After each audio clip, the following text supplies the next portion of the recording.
Well, hi everybody. How are we all today? Can see we've got a few little beeps in the chat already. Hello to Anne-Marie, pink on her hand, and also to Ulrika. Ulrika, pronounce it properly, Jem. And Kinkin, hello, welcome. And of course Jan is here. Hello Jan, how are you? And hi Karen as well. I'm expecting quite a quiet stream. I've not really advertised this much, but I just want a chilled out afternoon. So if you can let me know if the sound quality is okay, if you can hear me all right. I've done my best with the lighting today, but I think we're pretty good for that. And yeah, we'll see how the internet connection goes. It's been a little bit dodgy for the last couple of days. The weather's been horrendous. I don't know if any of you have had the spectacular rain that we've had, but there was one point a couple of days ago where I couldn't actually get out the house. The water level was above welly height. So yeah, that was a bit of a problem. But we seem to be drying out a little bit, and apparently we have to get some nice weather for the tail end of this week into the weekend and into next week. So we might have chance of a Scottish summer yet. Sound is good. Fine, lovely, jubbly. Like to hear that. That's excellent. Usual disclaimers, people that have got ads running. I have set the ad frequency to normal, so I've kind of done everything I can to not interrupt what you're seeing, and I can't really make many more promises than that. Other than that, all is well and good. What's everyone up to today? Because I can see here, well, Jan, you're the same time zone as me, and so's Ulrika, I think. So what's everyone up to this afternoon? 10 to 3 on a Wednesday afternoon. Well, obviously, I mean, you're sitting here with me, but I'm pretty sure you've been doing other things today.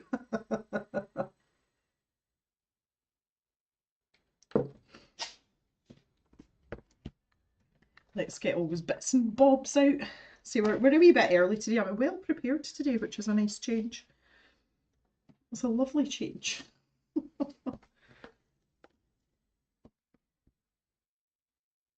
Tamara's colouring and crafting coven. Hello. 10 to 9 in the morning. Oh, so you're up fairly early. Wee early bird. Hi, Susan. Good afternoon. Pink cutter hands to you too. You're colouring and watching.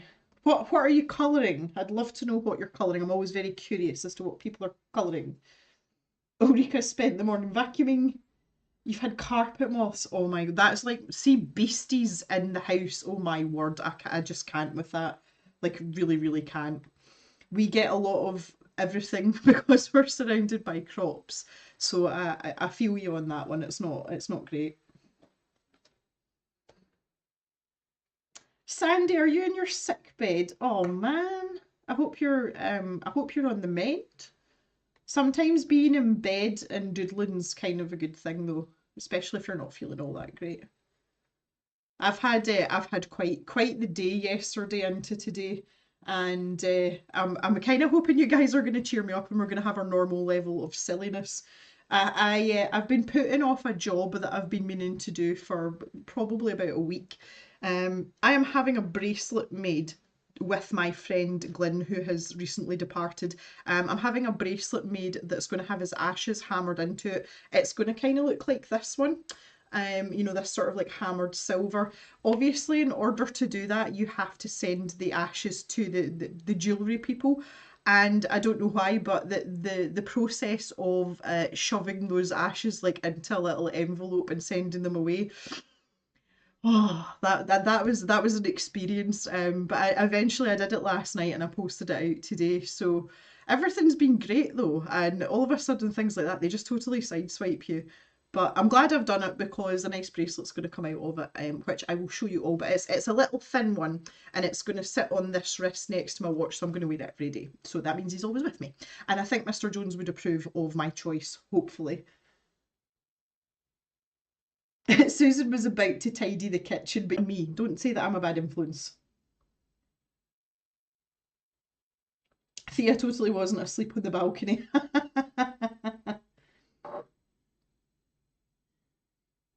Tamara loves my accent. Oh, thank you. I've worked so hard on it over the years, Tamara. No, it's always nice when people say that. Obviously, it just comes naturally, but at least you can hear. Let's see what people are saying here as well. Are you having freezing problems? Right, let me see if I can fix this then. Just give me a wee second, guys. I might have to restart. If you just bear with me 1 wee minute.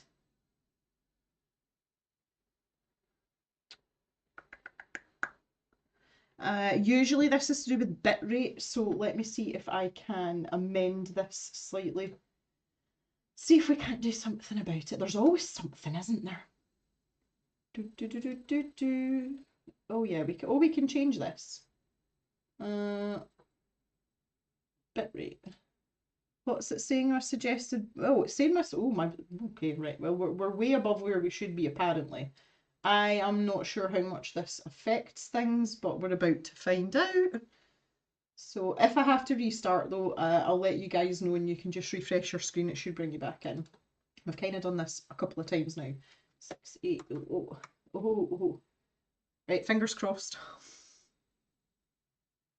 Apply.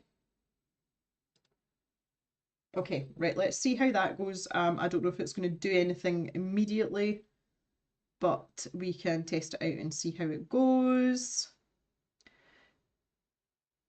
We'll try it again in a wee minute to see if that's made any difference.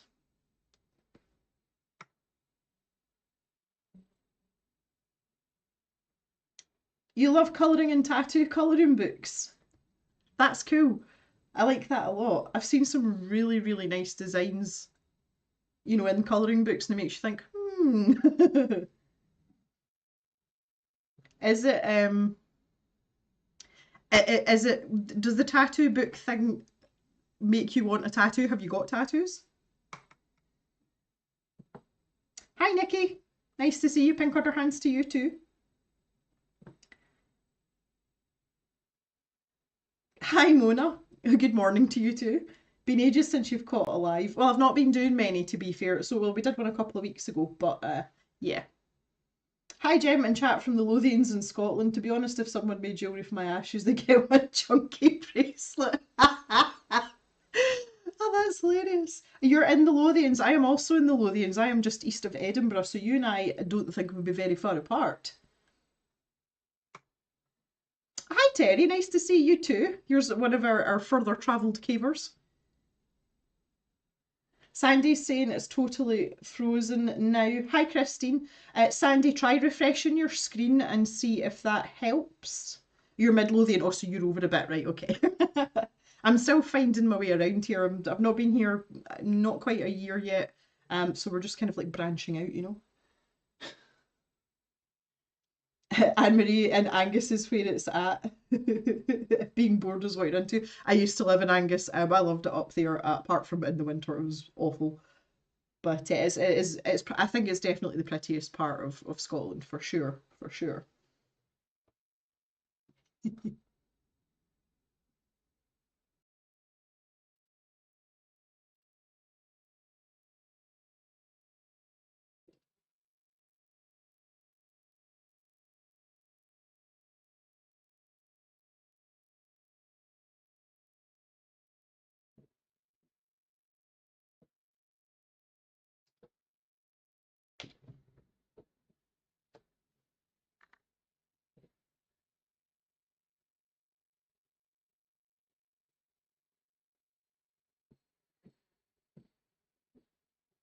Right, I hope you can all hear me now. I don't know if that's any better or not. My internet just disappeared there, like completely disappeared. So you need to tell me if we're good, bad, or indifferent now. I hope this all catches up. Oh, this is just something today. It really is. Looking so pensive. Yeah. Oh, goodness me. And honestly, Tamara, I think it's just my hillbilly internet. Honestly, there's one of the like huge downsides of being in a rural area. You have internet sometimes. You have internet that's half decent a little bit of the time, and if you want really good internet, it's like once in a blue moon. But hopefully the bit rate on the screen will be a little bit better now. I'm alive again. Ooh, Gordon's alive. That's better. The whole of Scotland is rural when it comes to well, yeah, unless you're in like Glasgow or Edinburgh. One of the things that really tickles me is if I go to Edinburgh, I'm like halfway along the A1 and then all of a sudden I get a 5G signal on my mobile and I get really excited with myself. Hi, Nye. We're just talking about rubbish internet. I was having a few problems there. Oh, that's funny. But yeah, especially in Angus, the internet's terrible in Angus. I can attest to that as well. Righty, McCoho, it's 3 o'clock, so let's do this officially. Hello, Marcy, nice to see you. Welcome to the Colour Cave. My name is Jem, and today we're following on from our recent spate of Aqua Buddies, as I've started to call them. And obviously, this is like a live stream collaboration. So in the end, we want to have 4 stickers of marine type animals. I'll use that term loosely. And I'm going to put them out as a sticker set in the stash shop. So we currently have Gloria the Mermoo, who I'm sure you're all familiar with her, and recently we finished up Aqua Pig. So 3 is going to be the Cluckmarine as we discussed and voted on the last stream that we had. So the idea today is just to get started on that, get some rough sketches down, and maybe get into a little bit of the main article. And we'll see how we get on. If we want to have another stream to finish it off, I'm happy to do that too. The Wednesday afternoon thing really suits me because Wednesday's a day I don't work my proper job and I tend to be doing cave stuff on said day anyway, so it seems like a good time to do it. And 2 hours in the afternoon isn't out the way for stuff like this as well. Nice says it's funny to see Jem in a t-shirt when you're finally on a long sweater. Yeah, I've got my Jack Daniels t-shirt on today. What's the 4th one? Well, right, let's not get ahead of ourselves. Let's just concentrate on the 3rd one and see how we go. I'm going well now. That's good to know, Sandy. Thank you. Right, I'm just going to find a wee page in my sketchbook here. A fresh page. Yes, I mean, although the weather's been quite crappy in terms of wetness, it has been quite mild here. So definitely, like if I'm out walking the dogs, I've got like a light body warmer or like a gilet on just with short sleeves, with trousers and boots, and that seems to be suiting me for the moment. I'm just digging about my pencil case. I've got my Artful F pencil here, which is how I like to start. A sheep sea sponge. That's an actual thing though, is it? Well, it's not called a sheep sea sponge, but yeah, they look like little sheep, don't they?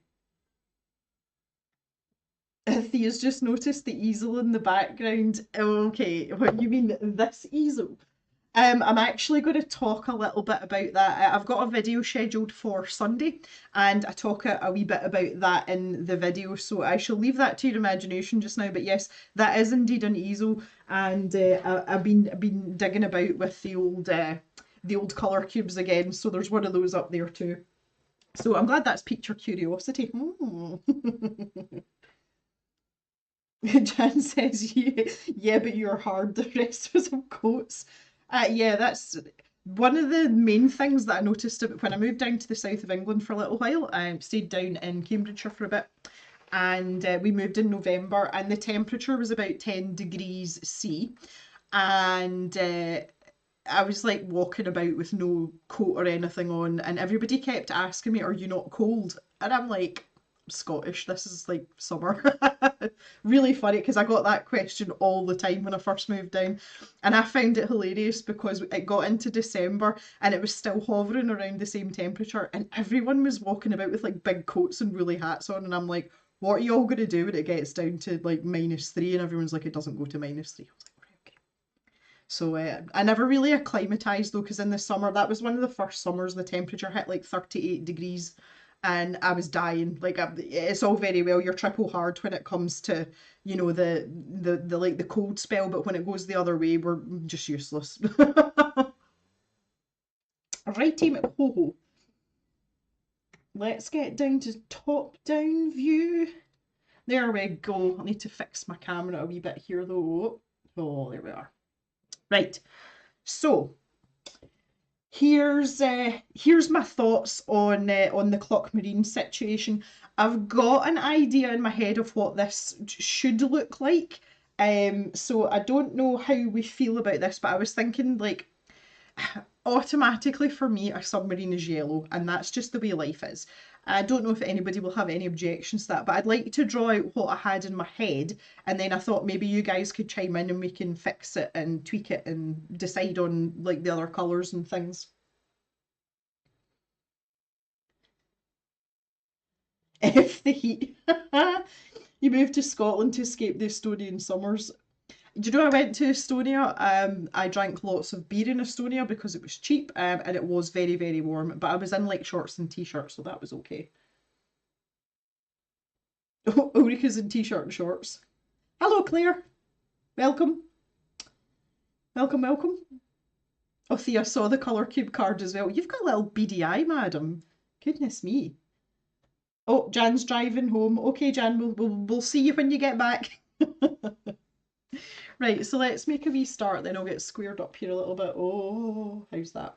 Okay, so when I was thinking of Cluckmarine, my idea was to have like the submarine shape with some sort of like tail or propeller or something, and then have like I think a rooster, but to have that poking out. So we'd have a beacon, maybe like his comb or something, and like maybe try and incorporate that. I don't know if the Cluckmarine would have chicken feet, or do we want chicken feet as a propeller? But then in the body here, I was going to maybe like make this into like the feathers round the neck, and then make the body of the submarine part look at, you know, a bit more like feathers. So I don't know whether maybe you want to put some like wings in. Like we could make this into like wings, um, or whether you want the entire submarine to be chicken shaped. Like, do we want a beak on the front? But then it looks like a chicken inside a chicken, so I'm not sure about that. But that's kind of what popped into my head. Oh. Marcy, live in the Pacific, oh, northwest, and it's chilly most of the time. I love it. No heat for you.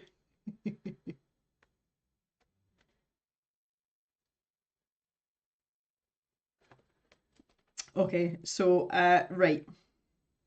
I don't know how I feel about a chicken shaped submarine though, because I feel like it wouldn't be submarine shaped.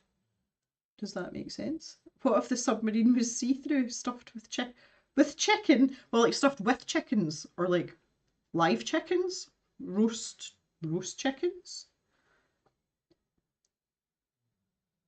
Yeah, I suppose we could go down two routes here. We could have a chicken with its head poking out a normal submarine, or we could make the submarine into a chicken by either method that I've just mentioned. I don't. Again, if we're going to put a beak on it, though, it's going to make it not look submarine shaped because, well, most submarines are this kind of like, well, they're egg shaped, aren't they? They're a long egg shape, you know, or a long football, American football or rugby ball shape, whatever you want to call it. But the main features obviously that we want to keep in is this propeller idea, and then this idea, because there's normally the hatch where the submariners, submariners climb in. So that was kind of my idea of having like the chicken poking out the top here. But there's usually some sort of windows or portholes as well, so we could incorporate that in. Would love to hear your thoughts on this. Nye says keep the submarine shape but with feather yeah, like I don't really know how we would do that because again, you know, if I'm going for like a cartoony feather texture, it would be, you know, this sort of little semicircle idea. Um, if we do that though, we're going to have to be quite careful because it'll end up looking like fish scales. Hopefully the Cluckmarine doesn't eat chicken. It might. Maybe that's how our friend that's got his head poking out the top got there in the first place, huh? Chickens in the portholes. The God. Oh, this is it starting. Yeah, we could, or even just in one porthole, Christine. That's a great idea. So we could have like we could make the portholes. We could have a big one in the middle, and then like we could have smaller ones each side, and then we could have a wee chicken face poking out of this one, couldn't we? With like big googly eyes.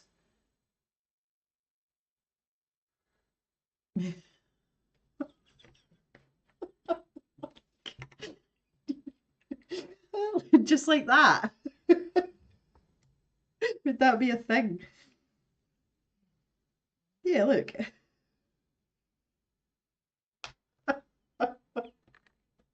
Oh, oh no. This is the way. Okay.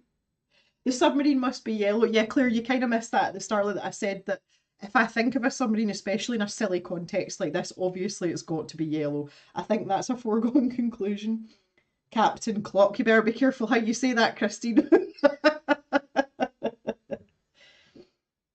Okay, okay. So let's.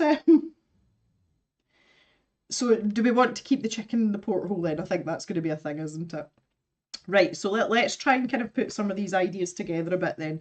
Right, so let's make the shape again, or try and make the shape. So we've got the little manhole, chicken hole at the top here. I still feel like I want to make that into an actual chicken. And then we could have the big porthole there, and we can have some little ones there. And we could, oh my god, can you hear Jock snoring? I hope you can't hear that, it's really loud. Yeah, so we could have like his little neck feathers. There's a name for that part, it's just escaped me slightly.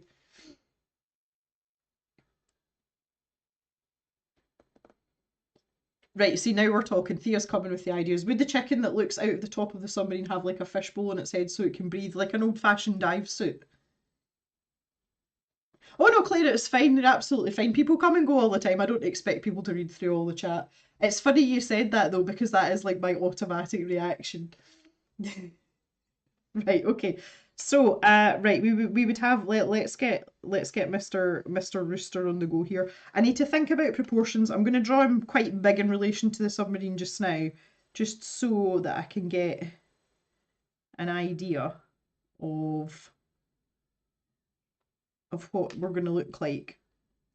See, I'll get his comb on the go here because I think that's like it's imperative for comedy value, and I really want him to have like a big googly eye.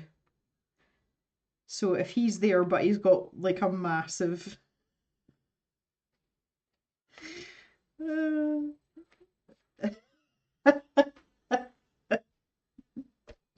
Oh, goodness me.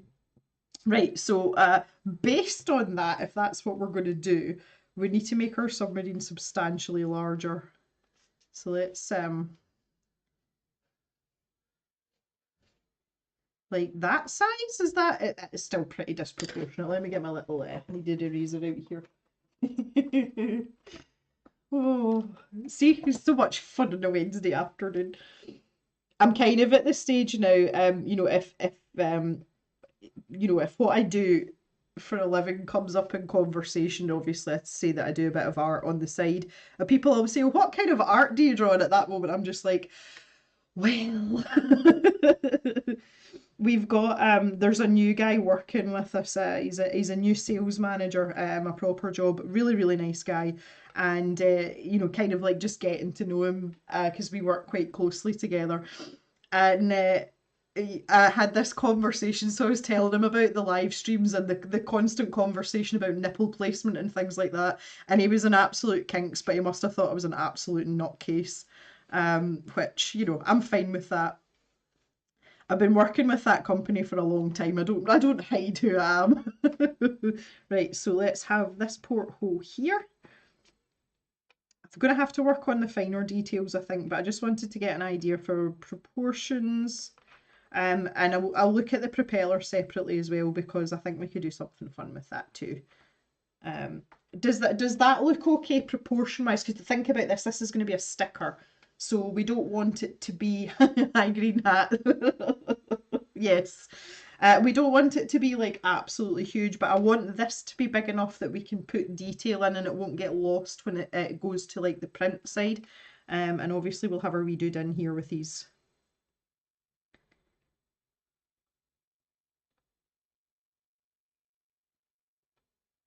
Maybe he's just got a hairdo.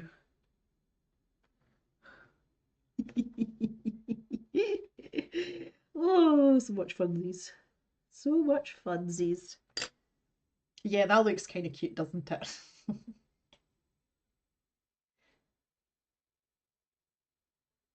The submarine needs spiky bits on the top that look like combs on top of the chicken's head, okay? Yeah, we've just been talking about that green hat. See, if you look over here, we kind of discussed that, and I really don't want to lose the shape of the submarine. We did discuss doing like a feather texture on the actual like body of the submarine as well. We can work through this though. This is a process. This is a process. Because I was thinking like your propeller, you could make it look like tail feathers. You know, when I say tail feathers, I just mean like, you know, cartoon feathers. So you could have them, you know, these sort of teardrop shapes like this. And obviously we would have all the wee bubbles coming off. And then we'd just make these look a bit more like feathers. But then do we want movement? Because if we do, then we need to, you know, start with this kind of like circular woo type situation. So that's just a thought as well.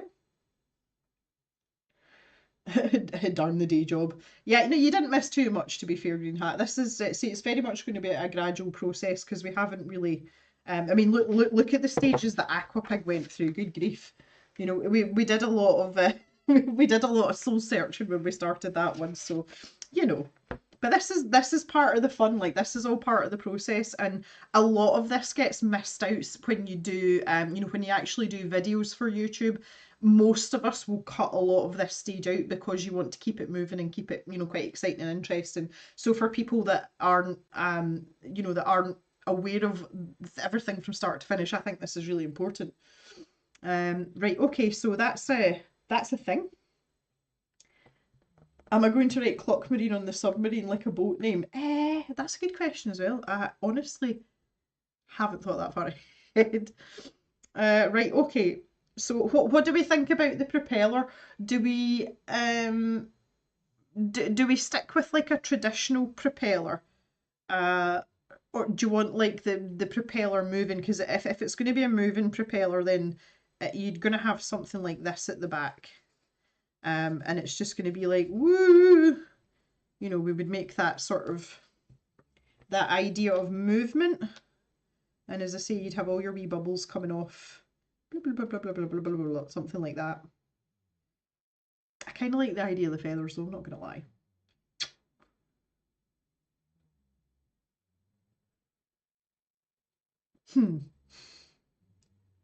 Feathers not moving, says Christine. I'm gonna have to look up some reference images of actual submarines because like obviously not something I've really observed much of. Oh, you like the feather idea? Okay, that's good. I'm just gonna pop up another window here. Let me see. I'm gonna pop it over on this screen so that I can see y'all's chat. Okay, we like the feathers, that's good. See, we can still make them look like there's movement, but obviously it's not going to be realistic. Jan's driving home now. Is this where we start like rattling out expletives and stuff to embarrass Jan in our car. So, right, sub. Again, I'm not going for a totally realistic submarine, but it needs to be realistic enough that people know it's a submarine, you know.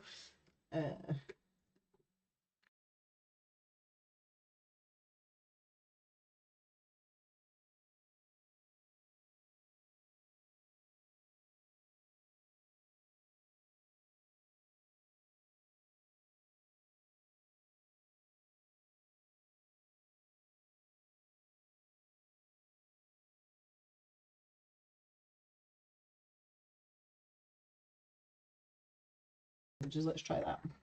And of course they're all yellow. Yeah, this is really similar to like what they do have that I've just noticed is they do have tail fins as well as a propeller. I'm assuming that's going to be like rudder. So maybe we need to do that too. Did you lose sound? Oh, I didn't touch anything, I promise. What is going on today? Let's come. I don't have a mute button. It's literally just the audio from a laptop. So if I do that, then I have to actually physically like take my mouse and click in and do that. Okay, interesting. Hopefully it doesn't happen again. Right, so definitely feathers for a propeller. We're settled on that. So can we make the tail fins look like something to do with a chicken? Probably not. Or we could make them feet. We could make them feet. No, because that wouldn't work either, because then it would... No, right, that's not going to work. Okay.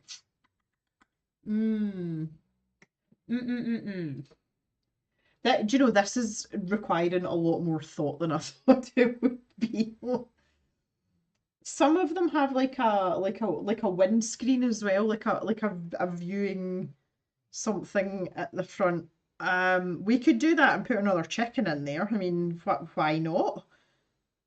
Do we want another chicken in the front? You know, make this like glass. Are we going to have too many chickens? There's so many questions that need answered here before we actually like do anything sensible. It's ridiculous. Goofy chicken feet. Wings somewhere, Judy. I like your thinking too. We could, right, bear with me on this one, bear with me. We could have wings instead of the tail fins at the back, but we could have them like, if I just demonstrate, you know, like if an animal was like that. Would that work? I don't know. Oh God. I wonder how many times I'm going to draw out a submarine shape today. I think it's going to be a lot. Right, let's do this.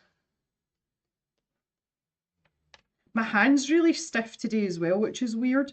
I have been using my hand today, but it just feels really, really like wooden man. Hello, Marinus. Sandy, that's a joke about realistic. We have a rooster sticking out the top of a chicken out the porthole, and if you use feathers, I think yeah, okay. Oh man, I tell you what. I need to drink my tea because it's going to be stone cold and I'm not having that because that happened last time.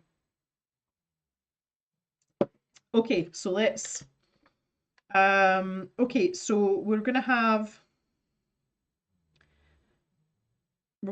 tail feathers ish for the propeller. We'll give that a wee bit woo and all the bubbles. So what if this is where our chicken hole, manhole, rooster entry point, rooster head. Okay, if that's going to be about there, why don't we have, yeah, like we could have the wings there.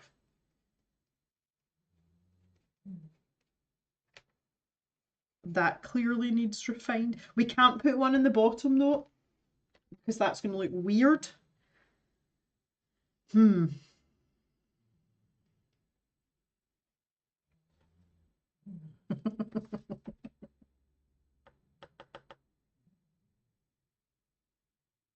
Cold tea is not a proportionate sacrifice for art. Oh, there was a rude joke about chicken names followed by whole. Oh, yes. We're doing so well, aren't we? I'm going to start a timer. See, every time I do one of these streams now, I'm going to start a timer and see how long it takes us to get to gutter level. I think we start like a sweepstake or something. Right, okay. I'm not sure about this wing malarkey. I don't think it's going to serve us well, honestly. What do we think? It's the poultry periscope. Oh, a poultry periscope. We've got to have a periscope though, but that normally comes out the chicken hole, does it not?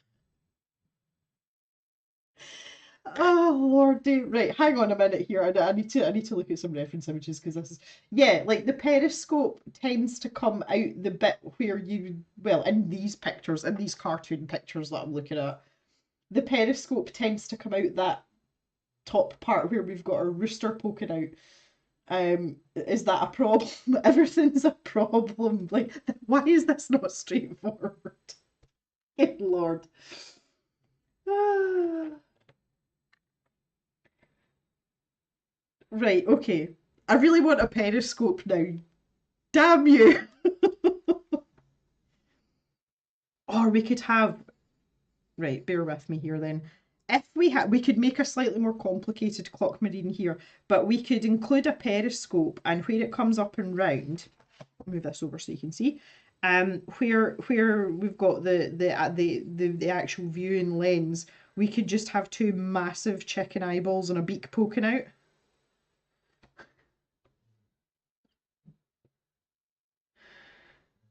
Oh.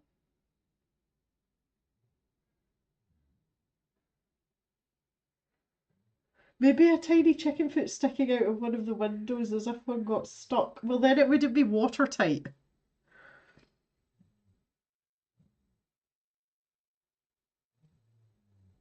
I'm so confused. Right, here's my issue here. I don't want to keep the wings. Like that they have to go because it's upsetting me. I think we've settled the propeller thing, and we're gonna have our little dude that's in here, just being all like chickeny and stuff. And we've got our other little windows. If we have a periscope, I kind of want to keep the rooster in the manhole situation. Um, Whether that's actually part of the submarine or whether he's just poking out is still up for debate. But do you think we could have like a little? I think we could do the periscope here, like just out in front. Because really, that should be sticking up higher than our chicken that's got his head out as well as my other thing. Is the chicken submarine, does it have to be watertight? Well, yeah, it does. Otherwise, it's not. It's not gonna periscope in the periscope in the back facing the other way. It's still gonna have to like be able to come out higher than the chicken though. Otherwise, what's the point? Because you could just stick your head out and look. Right, let's. Okay. So many technical things to work with here. Yeah. Okay. So if we kept this little dude a little bit smaller, Pip might start barking. I think it's Mr. Jem come in. There we go. Call her my living doorbell. Living, not live in. Right, okay, let's see what we can do here. Take away this part. There's going to have to be some kind of something there. I don't know if you can hear my little birds chipping away at their whatever it is they're eating as well. Rooster feet out the bottom, periscope on the bottom looking towards the back to balance it out a bit. We have ideas. Right, let's try and make this a little bit smaller. So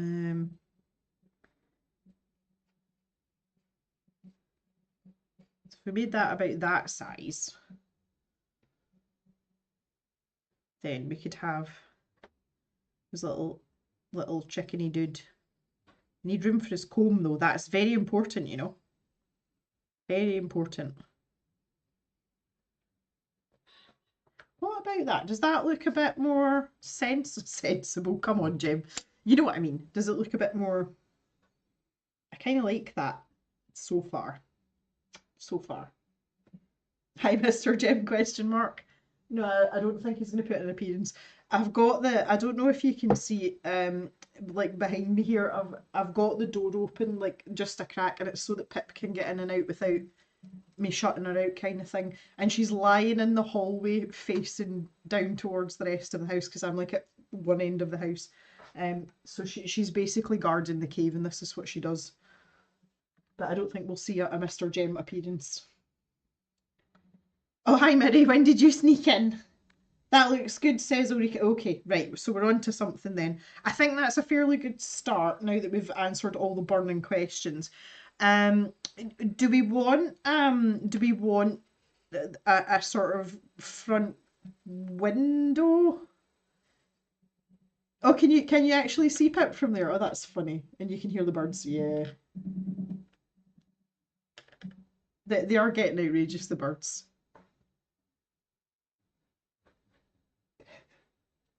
I've noticed now that it's gotten a bit warmer, they're much more active later in the afternoon. Earlier on, it was first thing in the morning, like really early in the morning, but they're hilarious now.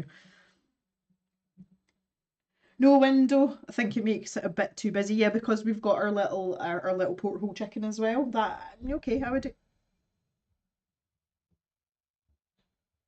Okay, that was thunder. I actually had no idea what that was there. Oh, let me just have a little peek out the blind. I've got washing hanging out in the washing line. Clearly, that's not going to dry.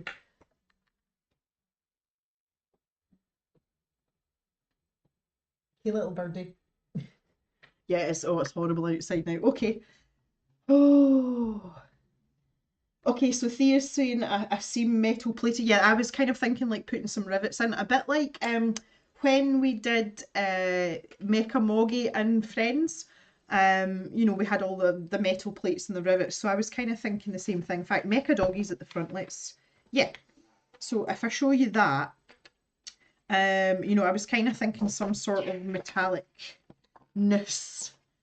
Even if it was just like little screws or something like this to make it look a bit more mechanical rather than, because it's just yellow. Zoom out a bit, you'll be able to see a wee bit better. Oh. Let me just close this window down as well. That's better, yeah. So maybe not to this extent, because obviously we want it to be yellow, but you know, we could do something like that to make it look just more like like the submarine part. I mean, if that makes sense. I know what I mean.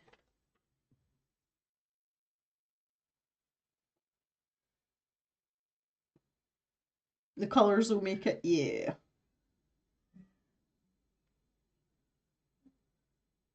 And Mary, once again, the storm went past us. Clouds, some sprinkles, no thunder. Can we still access those old streams? Casey, what streams in particular? I mean, I haven't deleted any. There is a playlist. If you go onto the Cave YouTube channel landing page, if you look at the tabs along the top, there's one for playlists, and if you go in there, there's one called General Live Streams. All of the live streams are in there. The only ones I've taken away were ones that were like technical fails, and you know maybe wasn't much done in them. Mecha Doggy, I didn't do him in a stream though, that's the thing. Mecha Doggy came about from Mecha Moggy, which was a scroller box video. How long ago was that, guys? That was ages ago. I want to say like 2 years ago. Oh god, honestly. Right, Casey, I will have a dig about for that video for you because I've got no idea. Like I can't remember. I'll look it out for you and I'll send you a link to it. Save you you know, having to rake about through 500 and odd videos. I think it might even be 600 by now. So yeah, there's that. Okay, so let's think about this. Let's think about. Right, wait a minute. Hang on, I need to get my bearings again here. So we're gonna have a little chicken poking out of there. Oh, that tickles me for some reason. It really does. So if we have that bit there, we'll make that look a bit more substantial also. Yeah, right. So in terms of rivets and things, I think we basically just need to cut it into sections, wouldn't we? Try and split it into three. Three is always the magic number. We could have a seam. I don't know if we want a seam all the way across the middle there. But if we did, then I would put like little rivets down, maybe down here, like just on one side. So enough to indicate that this has been fabricated, but not enough for it to take away, because Thea rightly said this is pretty busy.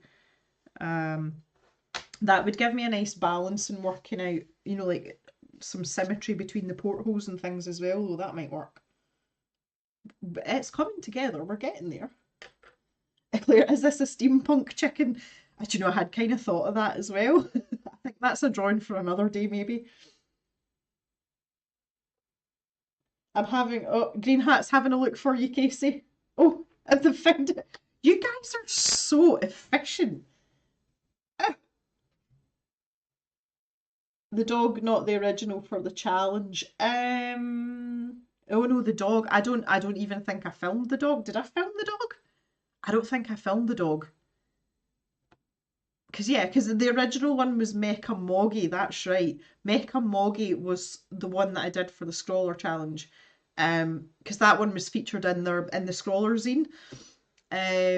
I don't actually think I did a video for Mecha Doggy, and I definitely didn't do one for Mecha Froggy. Or did I? Oh, I did do the frog. There you go. Thea's got a better memory for me, honestly. Like, see, when you've been doing YouTube for 6 years, you do forget, especially with the ones that are attached to subscription boxes, because I've done so much art that's come off the back of a sub box. You do lose track of what you did when. No video for the dog. No, I don't think so. Thea's really good at remembering stuff like that, Casey. That's why she's my number one helper. She's got a better memory than I do. Oh, thanks for looking, guys. Thanks, Green Hat. No, I don't think I did, because the reason I say that is I think, again, if I just flick back, there was the original drawings. That was the original sketch for Mecha Doggy there. And you can see me trying to work out what his like his hindquarters were going to look like, and whether, you know, there was going to be panels or anything like that.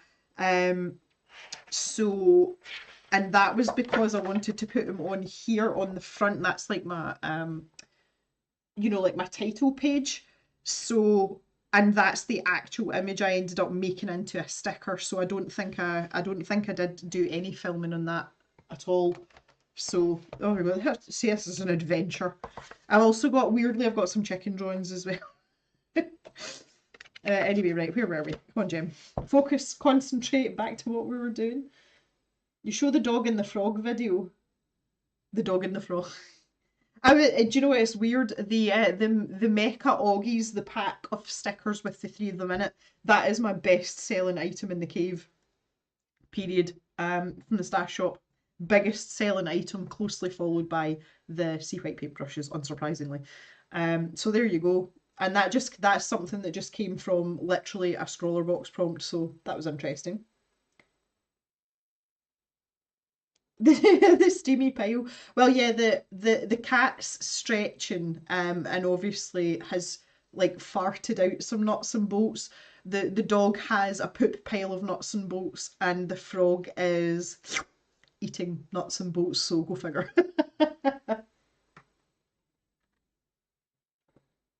Well, Casey, you've got the mods to thank for that. You've got Green Hat and Thea to thank for that. It's nothing to do with me because I can't remember anything.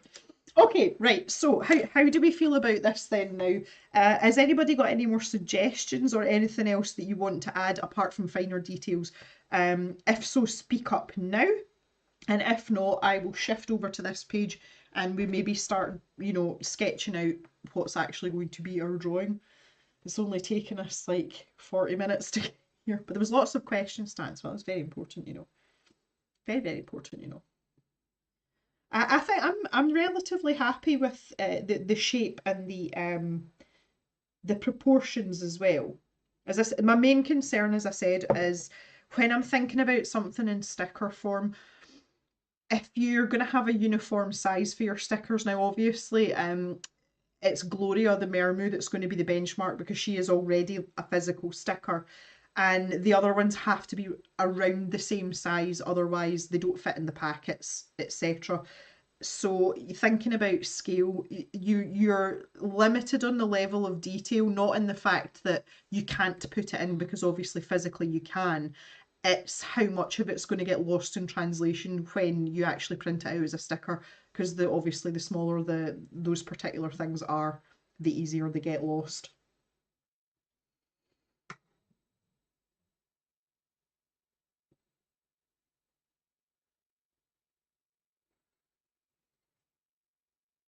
Yeah, Mary, we've kind of gone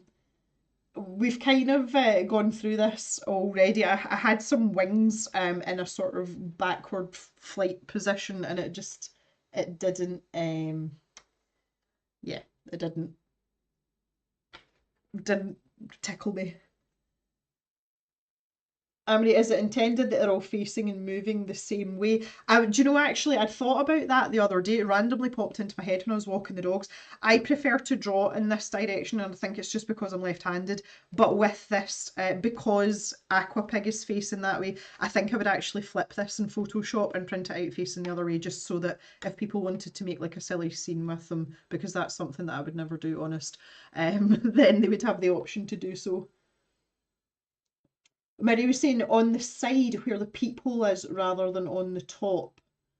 Oh yeah, yeah. So you're saying like where the portholes are. I don't know. Eh. Here but lurking. Hello, Colzo. Nice to see you. Lurking. Yeah, I mean, wanting them to balance on a page. Yeah, that no, that did cross my mind. That's the really nice thing about having things like Photoshop, because obviously you can do it at the click of a mouse button or a tap of your screen, and it's not a whole load of other work. But I did think about that. To me, though, I think part of it for me is that I am not a huge sticker fan, and again, I don't like clutter. I have a very sort of clean aesthetic, and I've never really understood that, you know, like I'm like, where do you all stick all these stickers? Like, but please tell me in the chat where you put these stickers. So I tend not to think about that, but if I did have a sticker that I really liked, it would be like one, and the front of my sketchbook's a perfect example of that. So to me, naturally, the thought of them all being together doesn't cross my mind, and this is why stuff like this is really important, because I want to put out products that everyone's going to like and use. So having all the stickers from the pack in the same place makes perfect sense. Not in my brain, but it does make perfect sense. And what you're saying is absolutely right. You wouldn't want them all facing the other way, especially since we don't know what the last sticker is going to be as well. So being able to flip it and print it either way, you know, we can work that out when I get to the actual stage where I'm putting together the sticker packs. So yes, very important.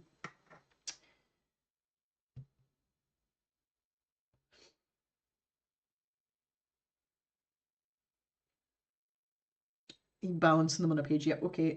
Claire, sorry, new to the cave stream, what are the sticker dimensions? Most of my stickers, Claire, are roughly, that's a really good question. Let me get my ruler out.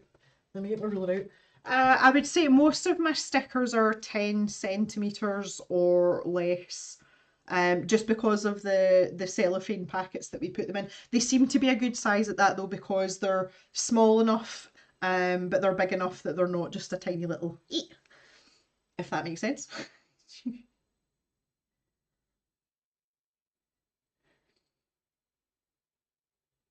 Thea, have you actually got a sticker book? Please tell me you have. Cosmo's technically working. Yeah, I've heard that technically. Stickers on your water bottle, guitar, laptops. See, I could not stick a sticker on my guitar. That's just, oh God, no. Terry made a birthday card for your dog loving friend with a dog. Oh my god, that's amazing. And again, I would never have even crossed my mind that the stickers from here would be used on birthday cards. That's amazing. That's really cheered me up, Terry. Thank you. Oh, there we go. Green Hat's put up the link to the stash shop where all the stickers are if you want to go and have a look. Judy's got them on her calendar. Minnie's also had Sir Terry Pratchett Hex Inside stickers on her laptop. Yes. Do you love a good bit of Terry Pratchett? Amory sometimes in planners. Christine puts them on her paint palettes. Oh, okay. Thea does have a sticker book. Oh my word. Oh, maybe we should make a cave sticker book. Oh, we can all like tap into our youth. Calls had Rizzo the guitar for that long that she's covered in stickers. My guitar's called Betty, Betty Blue. There you go. And she's beautiful. Hello, Abba. You also never use stickers yet. It's just not a... I mean, I do have some stickers, but it's just not really a thing for me. I don't know. Maybe I'm just a bit strange, but I know that you all like stickers because you keep buying them from the shop. So as long as they're still popular, we will still do them. I don't know about a cave colouring book now. That seems like a hell of work. I would be up for a sticker book though, like a sticker album. Or you could put stickers on our writing notebooks rather than your drawing ones. Okay. Well, it's like, see my swatch book. It's got stickers all over it, but I was literally like, I've got all these stickers. What am I going to do with them? Obviously, I'm going to stick them on something, so I just stick them all in the same place. Some of these stickers are a lot older than others. There you go. There's one of the old scroller box stickers that we used to get. That was a misprint of Cow and Bird. You can see it's got like a massive smudge on it. That came out the printer like that. It's not because it's been worn. That is literally, this one also had a mark on it as well. Just, oh. Anywho's. Stickers in the journal. The book pile one looks nice. Somebody gave that to me. That was a friend that gave that to me. That actually came off. Do you remember the days of Redbubble when everyone was buying stuff off Redbubble? She got that off of Redbubble for me. I like that sticker though. That's because my friend and I both have a bit of a book fetish. A colouring book. Mary's got it's a pencil sticker all over sea rights. Yes, that's very well placed as well. Right, okay. I think what we'll do is we'll move over and I might, like, mentally I'm splitting this page in two. This is the joys of having a bigger sketchbook that is square. But, you know, I'm kind of like thinking split the page across there and then I've got two bashes at it. That is totally not the middle. Serves me right for having it at a jaunty angle. About there, maybe? Yes, good enough. Good enough. Right, okay, so that's me got two attempts, as it were. I know we're in pencil, but the other thing I want to look at now is colours, and we'll maybe get a little colour palette going on down here before we actually start on those actual sketches. Theo's just wondering if she'd say it's not in the middle. Yeah, that would have been fine. Right, okay, I've got pencils that I'm going to use today. Obviously, star pencil case. I've got a thing about stars. Obviously, it's my polychromos that are in here. That was the one that were in the picture in the post that I put out on social media. So let's just mosey on down here. So, oh, right, we want yellow for the submarine. So, the dark cadmium yellow is screaming at me right now. It's like, yep, yep, yep, yep, yep. So I would maybe take that in the light cadmium yellow. For shadows, I think I want a grey colour because again, I'm thinking more like, you know, sort of grubby metallic type idea. Thea's getting a bit overexcited about the polychromos. You've got a cheek getting excited, little Miss Crayola.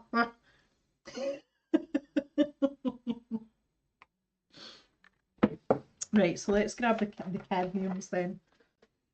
I absolutely love this pencil case just because it's got stuff in it. It's got like the stars.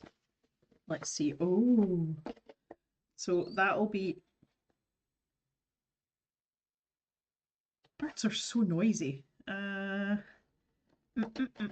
Right, so theirs was yellows. In terms of a shadow grey, I think I'll wait just now. I don't think I'm ready to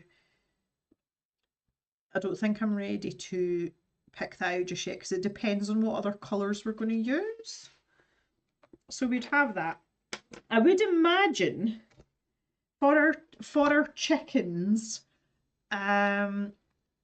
see, this is the thing. We're going to want like brownie colours, aren't we?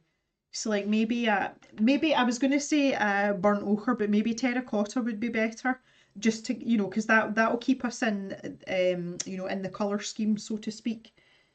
And maybe we can have some contrasting colours for the trim on the submarine, you know, just to keep it nice and bright. That might be a thing.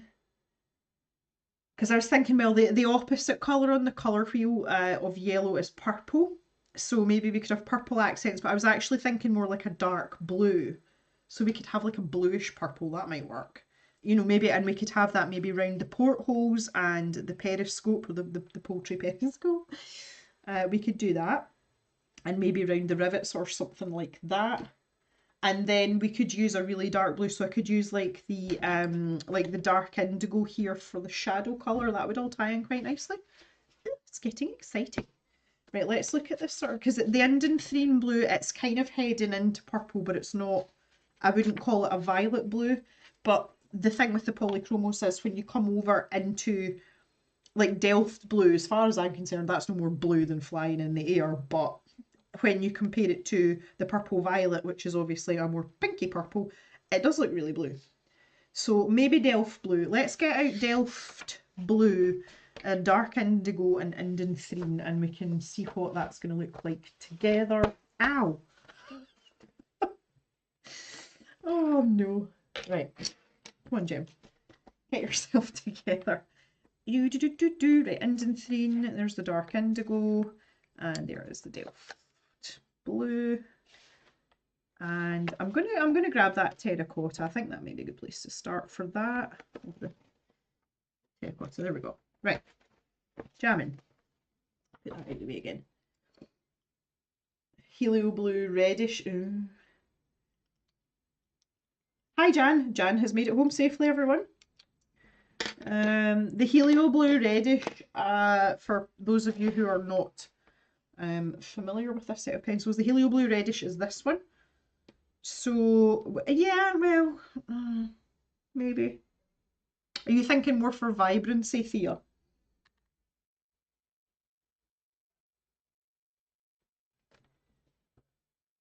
Pip's now dreaming I can hear her squeak, squeak, squeaking whenever she's lying. How come Thea's let you use polychromos? Thea didn't have a choice. I chose the pencils today.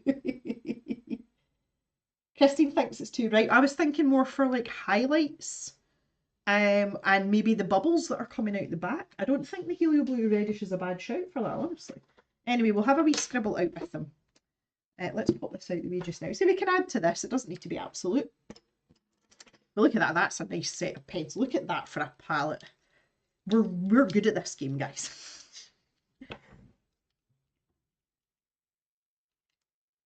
Okay, Marigold's thrown her hat into the ring. Helio blue would contrast more with the dark indigo, but prefer the Delft blue overall. But we can use both. Right, so let's get our yellows down here. Cadmium yellow is my favourite. Although green is my favourite colour, I have an affinity to yellow, and it's because of Papa Jem. Some of you might remember the box that I made for him when we were moving, and it was for his cleaning supplies, and we made it into a yellow van. Papa Jem had a yellow van for years for his business, and it's always been a thing. He's got a little mini digger as well, it's also yellow. Right, so there we go. We've got some of these, and if we're using shadow colours, obviously it's going to be on the dark cadmium. So let me just extend this out a little bit, and because I'm thinking dark indigo for shadows, but that might be quite extreme over the top of that, even if we go really lightly. I don't know if we can. Oh, bone pencils about, good grief. I don't know how I feel about that, because that's obviously going to kind of like, if we blend these, it's going to make it like greenish, which I suppose if you're underwater, there might be a bit of algae or something going on. Well, the indenthrine, that's not going to go much better, is it? I kind of like the indenthrine better. It doesn't look as mucky for some reason. Yeah, I don't know how I feel about that. We'll figure it out. So let's see the blues together then. So this is start with the Delft blue.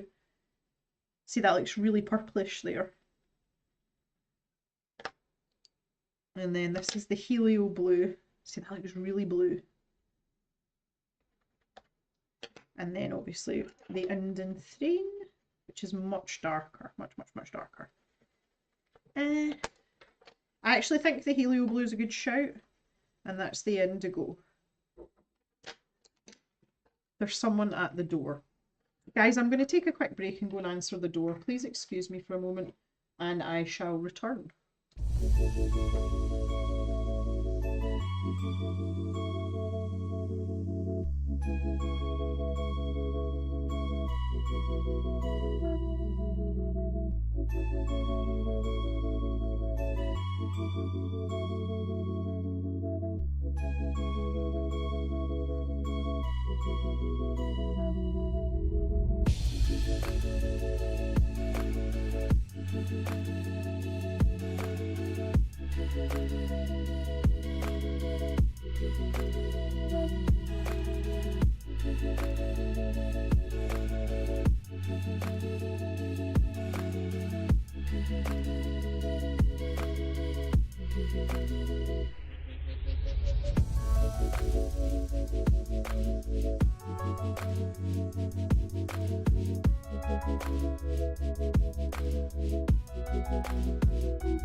Oh, sorry about that, guys. It's very unprofessional. That was an illiterate Amazon driver. I post a notice on the door, see when I'm live streaming, to say don't knock the door. If you've got parcels, leave them in allocated space. But he was looking for directions as well because obviously rural, no house numbers, etc. I'm absolutely soaking. I was only outside for a second or two. Oh, so we're talking about food. What this always happens. I disappear for 2 minutes and y'all are talking about food. Ben and Jerry's. Oh my. Pizza later. Oh, tea and custard creams. Oh, stop it. We unsupervised for Jim to keep the Jack. Well, it's funny you should say that, Tart and Tilly, because my plan was to have a Jack Daniels after I finished my tea, and I've actually brought it through with me. Look. So yeah, just as well. I didn't tell you where it was, didn't it? Oh, it's the Derwent rep asking why she's not using her pencils. Oh, that's funny.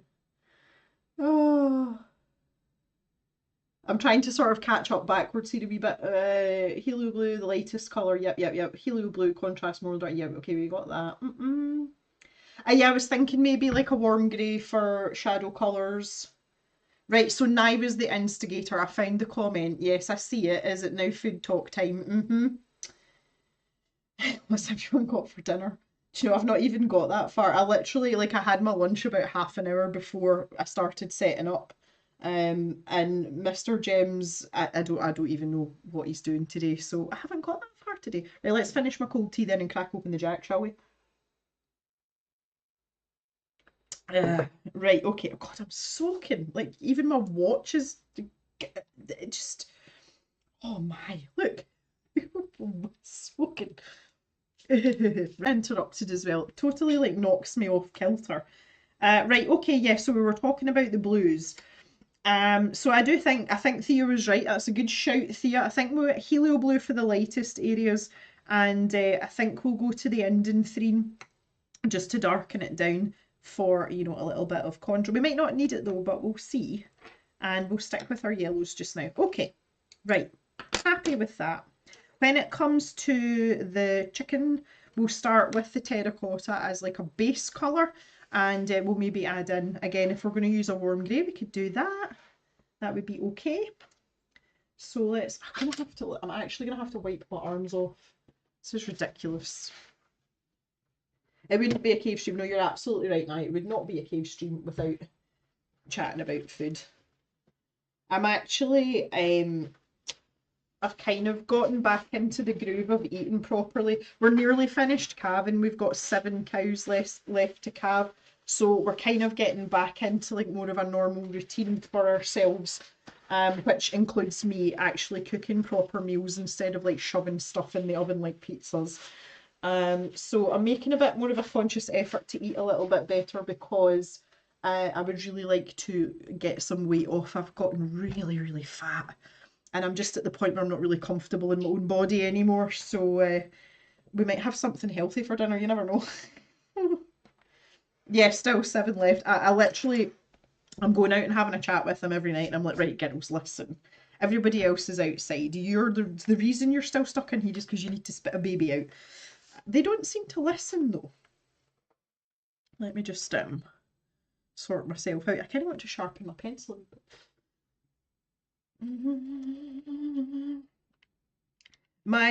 I mentioned before, I'm sure it was in the last live stream, I've ordered a new Tagal sharpener. It has never appeared. I think it's got lost somewhere. I might have to reorder one and just claim that it hasn't arrived. Such unruly mamas. The gestational period of a cow now is almost the same as a human, believe it or not. It's 9 months and 3 weeks is the official the official number, but as with humans that varies dramatically based on said cow. Some of them are a bit speedier than others. Right, let's try and use this space as much as possible. Kind of want a fat stubby submarine though, don't we? Because, that's just what I like to do. So maybe take that outside line a bit more. Get rid of my inside lines.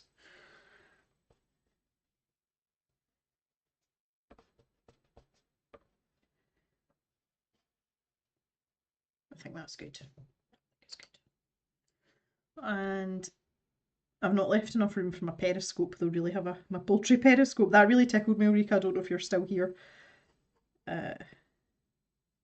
No, do you know what? I've totally changed my mind here. I'm not going to split this page in two.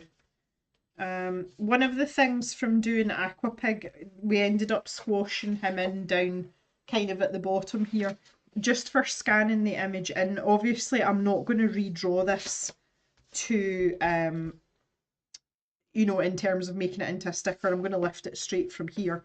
So I would like to give myself some room for manoeuvre around the edges. If we draw it bigger, we can scale it down for sticker dimensions. But we don't want to scale it up always down, because if you scale it up, you lose the image quality. I'm sure most of you know that anyway. And the back end is slightly more tapered than the front. Don't think that's made a hell of a lot of difference, has it? No, we're back heavy. Right, come on, Jem. Right.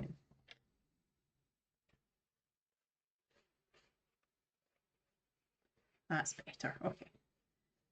Kind of like a fish shape, maybe. I'm leaving dirty marks everywhere.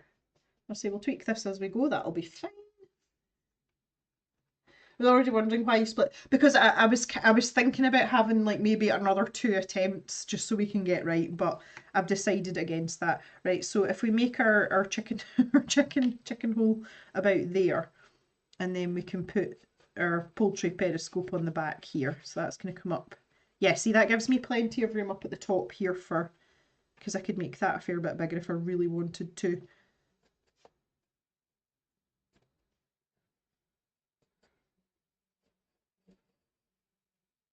Get our little chicken on the go here. Oh, chicken.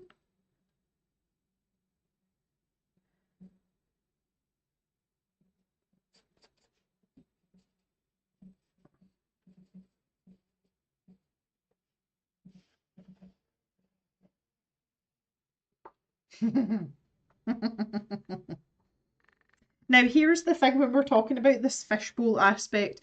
Should the fishbowl come down to the top of the submarine, or should it just be round the chicken's head? Because if that's the case, it's going to be there. And then we can have the neck coming down and blending into the submarine there. Does that make sense? You know, so that the actual fishbowl part won't be sitting, you know, it won't look as if it's sitting on top of the submarine, or should that be attached to the submarine like a viewing fishbowl rather than the chicken having the fishbowl round its head? There's such bizarre conversations to be having. I hope that makes sense, and yeah, I'd love your input on that one. Just round this off at the front a little bit.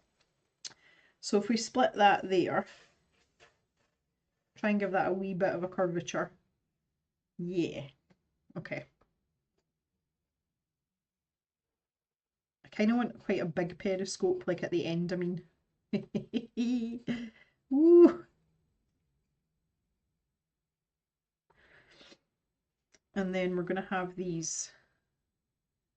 Again, I make these feathers quite large, because it means we can add more detail into them. My phone is going nuts this afternoon. Please stop.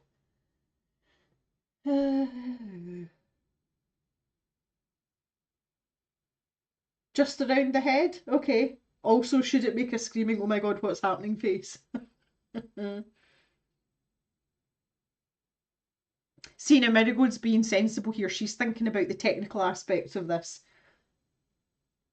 She thinks it needs to be like a bubble hole it's sticking its head into. If it's a bubble round its head only, how did it get out of the sub? See, it's back to this. Your submarine's got to be watertight. See? Yeah, like a, yeah. I think I'm in agreement with Naya, actually.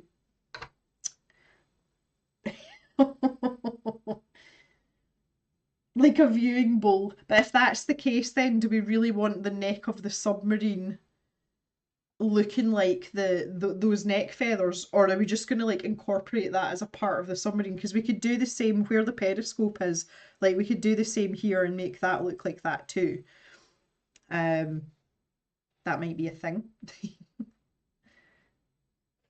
the line roughly down the middle, and then a curve that way, and then a curve that way.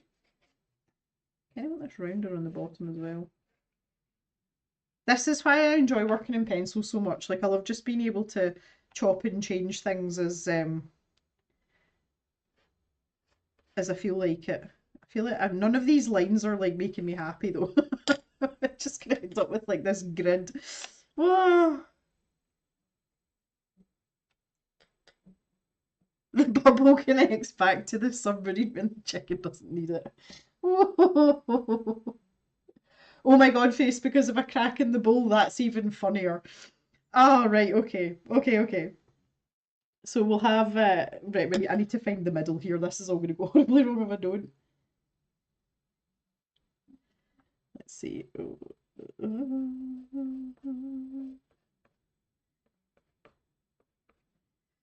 My middle line's roughly somewhere around there.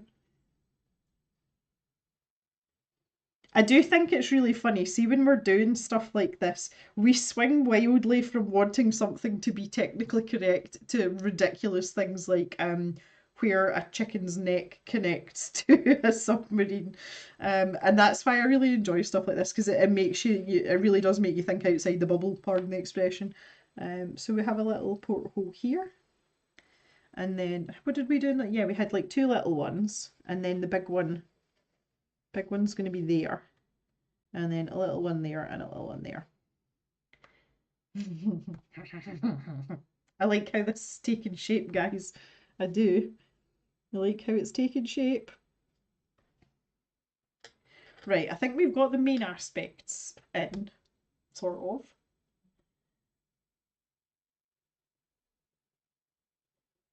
Our base colours is integral to coloured pencil as to painting.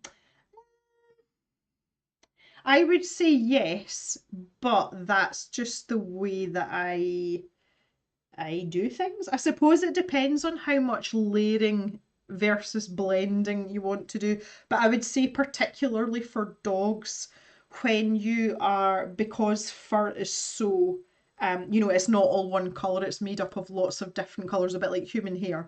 I would say that base colour is quite important when you're doing animal fur. I feel like I'm speaking from a good point on that because I draw a lot of animals.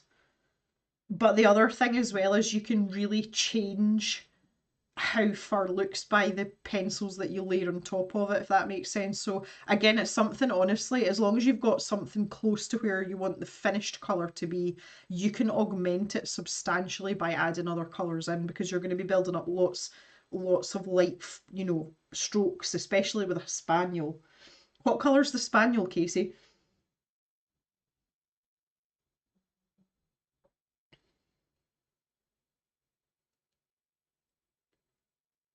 Poultry scope. Yeah, so it's not a poultry periscope, it's a poultry scope. I don't know. I kind of like poultry periscope. Right, okay. I think I'm happy with the overall shape. Yeah, okay. I need to work on these, cleaning up some of these lines though. I think my little birdies out at the feeder there are having a conflab. I have noticed that they do say that generally the birds don't tend to congregate outside of their own particular subspecies, but I seem to have quite a communal group, and I think it's just because they've gotten used to each other. So I've got a pair of chaffinches and a pair of coal tits and a pair of blue tits, and they seem to be happy to share, if someone else is actually in the feeder. And it's just like a little open tray with a perch in the middle. But they do stick, if one's on one side, the other one will stick to the other side. It's as if they've got like their own little social boundaries. It's quite cute. I'm learning a lot about birds just now. Right, okay, so I think I agree with the viewing bubble thing. I think it should be attached. So we're going to go for those outer lines. I think we need to calm down a little bit though. I've got a little bit overexcited there. Oh, that's not spherical. Come on, Jim.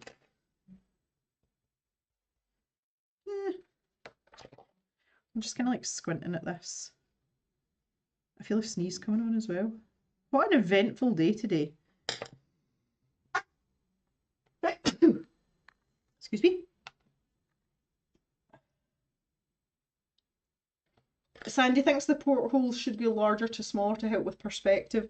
Oh, right, okay, so like from the biggest one in the centre, then these ones should be... Pardon you, Alexa.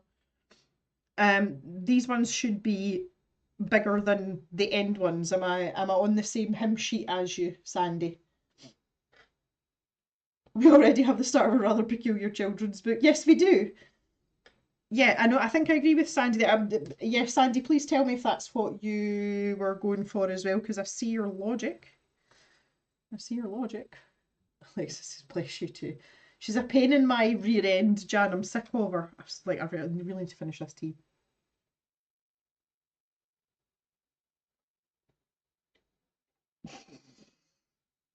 Torpedo eggs.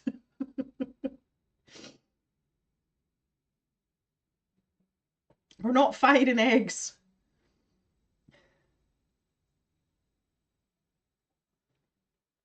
We are at risk here of things getting a bit too complicated. Maybe we should do an entire technical drawing of poultry-related submarines. So if we made that porthole a little bit bigger, so not as big as this one.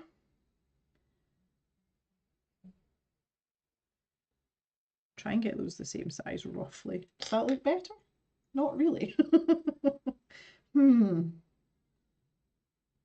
I think that is a little bit better though, like that. Yes, okay, good. Yes, okay, cool. Right, that makes me happy. So I'm fairly happy that that's the actual line there. I just need to make sure that I'm firm in my mind with this before I start with the coloured pencil. I will lighten these lines up, but just for like the process of going through this in my brain, I kind of have to do this. It's not really an advisable option, honestly, because you want your line work to be as light as possible, unless you want a thick, like a thick outline like you would have in an animation. The one on the left of the middle one is a bit too far away. This one, yeah, it is, you're right. I think it's because of where I've got this this line. Maybe I should bring that line over a wee bit then. Maybe put it there. I'm not really... That's not much better, is it? It's like completely the wrong shape. So is anyone else in the chat working on something while they're watching? That's off centre now as well. It's too high. God almighty. I should have done like proper lines here instead of just winging it, but most of you will know that I like to just fly with the seat of my pants with this stuff a lot of the time. Yeah, see, now that one's out too. And then that's going to knock that off with the tail as well, though. Oh, I've opened up a can of worms. We'll figure it out. It'll be fine.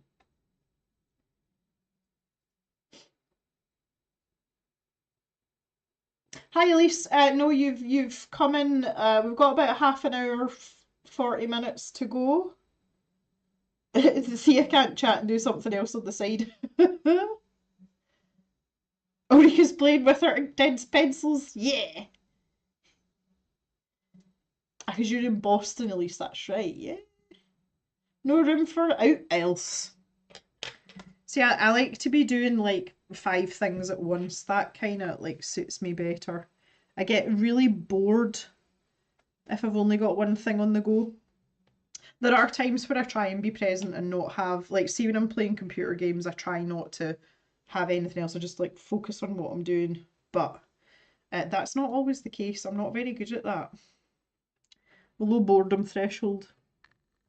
This is good though, because I'm chatting to you guys, trying to keep an eye on what's going on in the camera, drawing and drinking cold tea.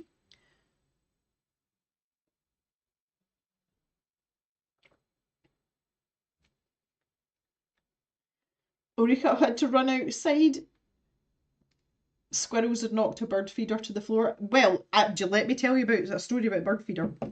I've got the, at the cave here, you know, I've got the one that's stuck to the window and that's just like an open tray. Squirrels aren't brave enough to come to that yet. We've got one that's nosy but hasn't decided it's a good idea yet. But we've also got like a hanging feeder in the cherry tree, which is sort of in that direction over that side of the garden. And the crows were getting into it. So I got to the point where I was putting out like 10 fat balls a day. So I've bought a new one, and it's a normal cylindrical bird feeder for fat balls, but it's in a bird cage, so the little birds can get in the outer cage, but the crows can't get in, and it's worked an absolute treat. Because what I noticed was the crows were bullying the little birds out the way, and I'm not having that because the crows and I are like not friends. So I've managed to fix that, and it was well worth the money. I put 4 fat balls in that on Sunday, and this is Wednesday, and there's still 1.5 left. So it's definitely working, and the little birdies are getting in. I've also noticed that the birdhouse that's nailed to the same tree is occupied as well, and I think it's great tits that are in it. So obviously it's a good place because they've got a safe house and there is a food source right next to them. So if they're rearing, they're young, then that would be a great spot. So I'm glad someone has moved in and made me happy. But yeah, the crows and I, there will be bloodshed and it's not going to be mine. Okay, I need to centre my periscope now.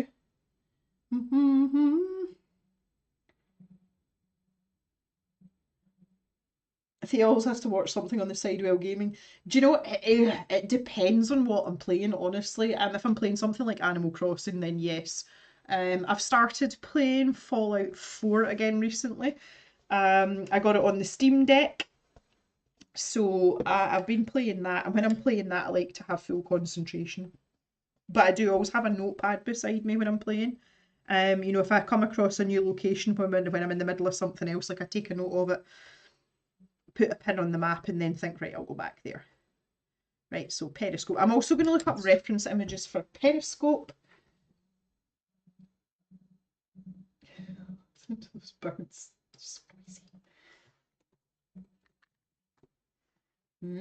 Periscope. Oh, there's some really funny. There's a picture come up here of a kid's toy periscope. It looks amazing. Oh.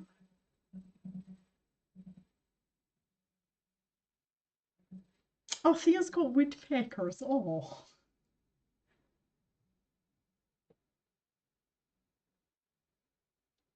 A nasty old crow decided to land in your window. I hope you poked it in the eye. I really, really, really don't like them. Okay, most of them, I was looking to see if they had like, the periscopes had like a curved top or whether it was just of the two of them. But most of them flare out at the end. So if we want a more sort of curved top, just pop that away again. You know, you could maybe have a circle as your base shape and then make that into a sort of yeah, something like that. But then we want it slightly curved towards us, you know, so it would be like angled towards you as the viewer a little bit so that we can see the eyes and the beak that are going to be poking out of it. Okay, let's do that. Jan's rebooting a server. Does that count as multitasking? Yes, it does, Jan. 100%. 100%.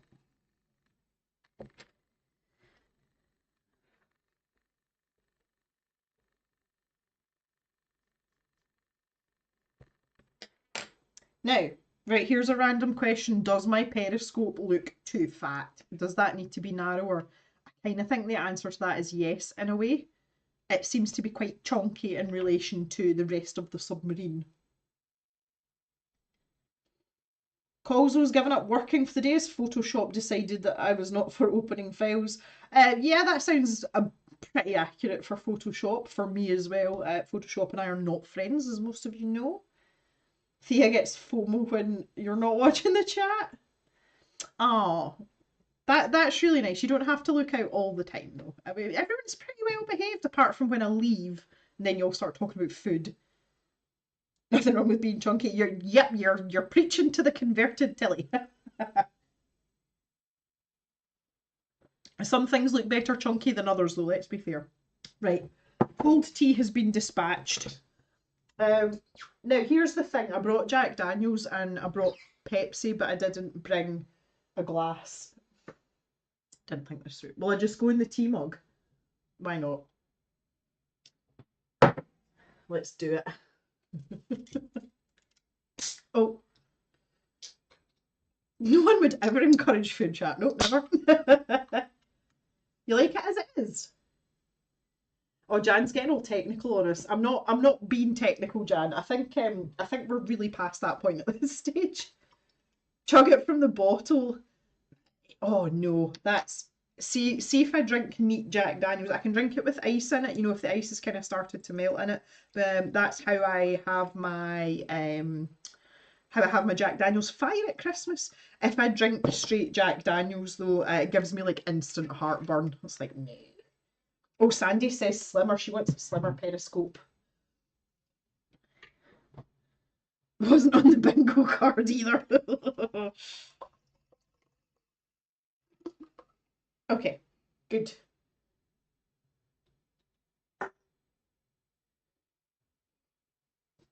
The sniff test to make sure it's not too strong.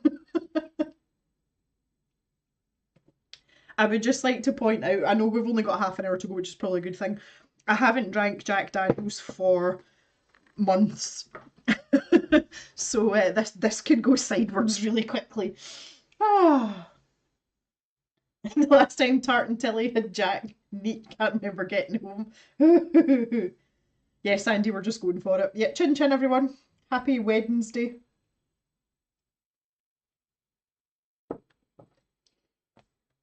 Right, okay, so I'm kind of torn with the periscope, guys. I think I want to slim. I want to slim it down a little bit. Just a tiny bit though.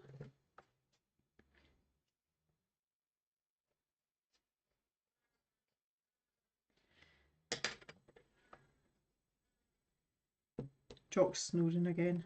We had Jock at the vet just recently. For he's got to get a checkup every now and then for the medication that he's on for his itchy skin, and it was a different vet. It's quite a big vet practice right now, which I don't really like because the vets never really get to know your pets. But it was a different vet this time to the original time, and he was the second vet to tell us that Jock now has quite a pronounced heart murmur. So we were having a wee bit of conversation around that. Jock's just about to turn 12. It's his birthday in a couple of weeks. And so we decided, Mr. Jem and I decided to have the conversation about how are we going to handle this, you know, if things get quite severe. So we had to have the old dog chat and the whole, you know, when's too late kind of thing. So that was a wee bit sad, but generally it's not bothering him, and the vet has told us what to look out for that would indicate outwardly that it's getting worse or that it's affecting him, and that's the point where obviously you go back to the vet. But we found out as well, you know, because I said to the vet, like, the Jock snores a lot now. Like, it's almost every time he goes to sleep, unless he's stretched out, you know, like flat out. But if he's in any sort of contorted like position, he snores all the time, and it's getting louder and louder as time goes on. So I was asking if that was something to be concerned about, and the vet's like, no, that's just because he's an old man. I was like, okay, cool, just checking. But he's quite content, he's quite happy, so it's always weird when your animals get older.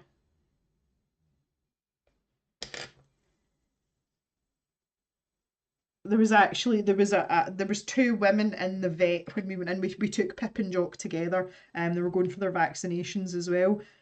And it was obviously a mother and daughter duo, and I had taken Jock to weigh him at the scales, which was like the opposite point of the waiting room from where we were sitting.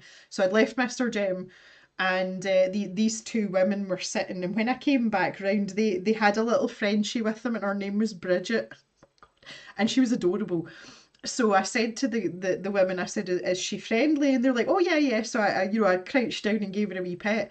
And the what I assume was the daughter said, "Oh, we were just saying to your husband that we've got a litter of collie pups that look just like him, meaning Jock, tricolour. Oh, I bet you need one. You want another dog." And you know that way, like I hate it. Like I hate it when people do that. And without even like, I didn't even process the thought in my head. It was already coming out my mouth, and I said, "We've recently just gone from 3 dogs down to 2. I do not need another dog." And she just kind of like her face was a picture, and I think it came out a little harsher than maybe it should have. But she was like, "Oh right, I'm really sorry," and that was it. I was like, "Yeah, shut that down real quick." Oh, like obviously trying to sell the pups and stuff, and I was like, yeah, as if I'm gonna buy a puppy from a random stranger that's just walked into the vet. Go away. I was like, oh, yeah, Jock would love that as well. We have decided though, that when the time comes when Jock is no longer here, we are going to get another collie because I think Pip would be very lost on her own. But we wouldn't do it to Jock now because he's quite settled. He's happy the way things are, and I wouldn't say he loves Pip, but he tolerates her very well and they get on very well. And I think that's the best place for us to be. We do not need to introduce a third dog at this point.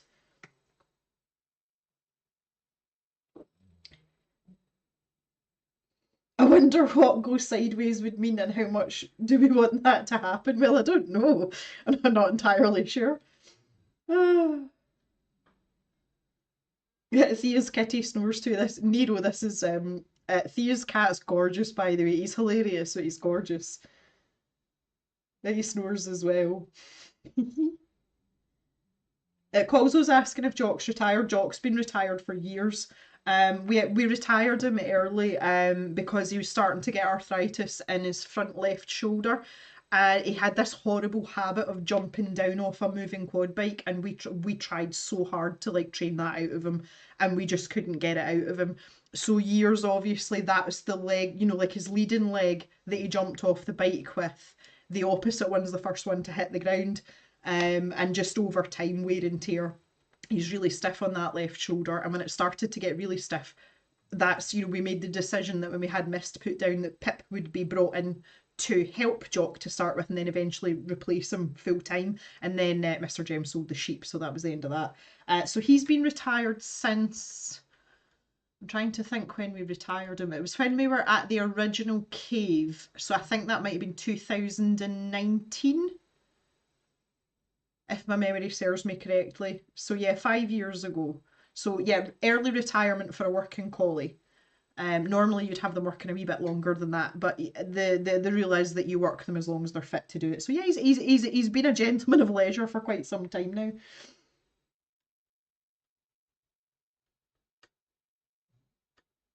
At least he's woken herself up snoring.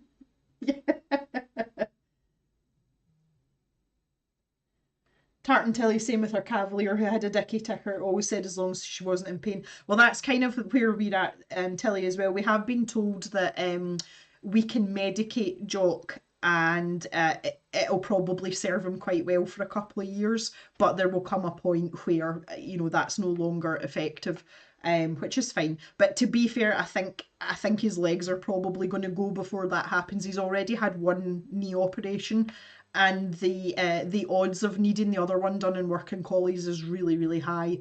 It's a really invasive surgery and it's a long recovery. So depending on what age Jock is, if and when that happens, we might decide to call it time there. Really difficult conversations to have, by the way, but really important conversations.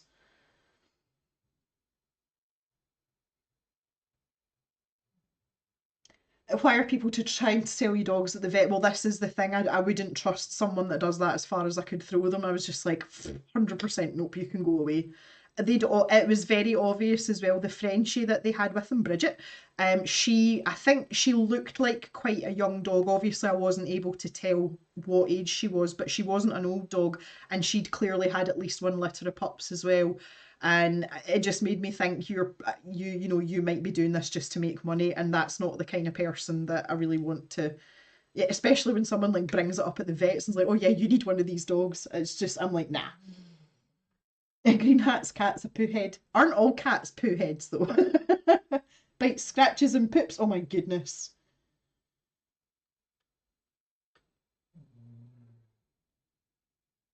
Oh, you had Molly an extra 5 years of medication. That's really encouraging to hear. I like that. To be fair, I mean Jock being nearly 12, I would say for a working dog, if he makes it to 14, that's really good innings.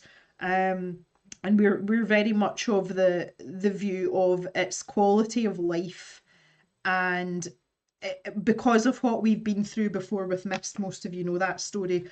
I'm quite set on making sure that, you know, however much it hurts or whatever, you have a duty to provide the best quality of life you can for your animals. And sometimes it's kinder just to let them go a little bit earlier and still be in relatively good health. And I know that's not an opinion held by everybody, and I wouldn't judge someone for not having the same opinion. But just after what I went through, because I was devastated when we had to have Miss put down, I always just think it's kinder. And with Woo, the Jack Russell, I mean, she was 17, she was deaf, didn't see very well, but what she had was going to kill her anyway, so it was kinder just to let her go.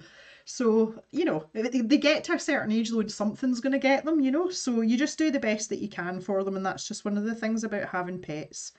But I'm just really, I'm not really glad, obviously, that we found out he's got a heart murmur, but I'm glad that Mr. Jem and I have had the conversation, and we've been able to have it very constructively this time without too much emotion being involved in it, because we've been through it a couple of times before, and the decision is made and we know when it's going to be time to call time, kind of thing.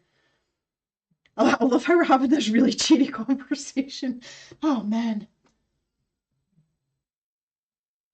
Colza would have had stronger words. The person trying to sell puppies at the, I don't think they were in there just to do, like, they were obviously there to get their dog seen to, but it was like the way they were quite kind of like, abrupt's probably too strong a word, but they were quite forward with it. And do you know that way? I kind of looked like, a side-eyed Mr. Jem, and he was like very, very slightly like shaking his head, and I was just like, oh no, you can, no, no, just go away. Thea's saying, fingers crossed for Jock getting old without any serious health issues. He is old.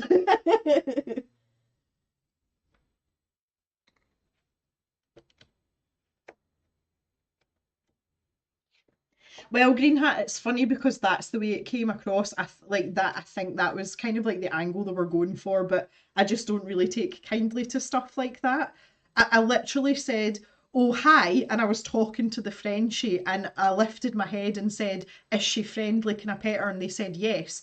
And I crouched down, and then they just kind of like launched into it, and I was like, "Oh, you're pushy." That like, do you know that way? It was like raising all sorts of flags with me, and I'm like, nope, nope, nope, nope, nope. I'm not having this conversation with you. Um, that might just be me though. I mean, I'm not. See, I don't even think there was any sort of nefarious intent or anything, but it just didn't sit well with me. Um, I'm not there for that kind of thing. So, but anyway, it was fine. I mean, they were nice enough ladies. They actually left their car keys lying behind, and I had to run out after them when they left. They were nice enough people, but just I was just like, no.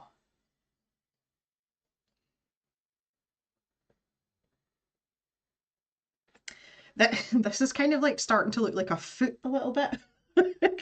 Not sure if I want that either. I'm happy with the beak position. I think we'll move on to our rooster in here, and explore the crack in the fishbowl situation. Maybe give him a bit more of a startled expression. I'm just going to take away some of these lines as well.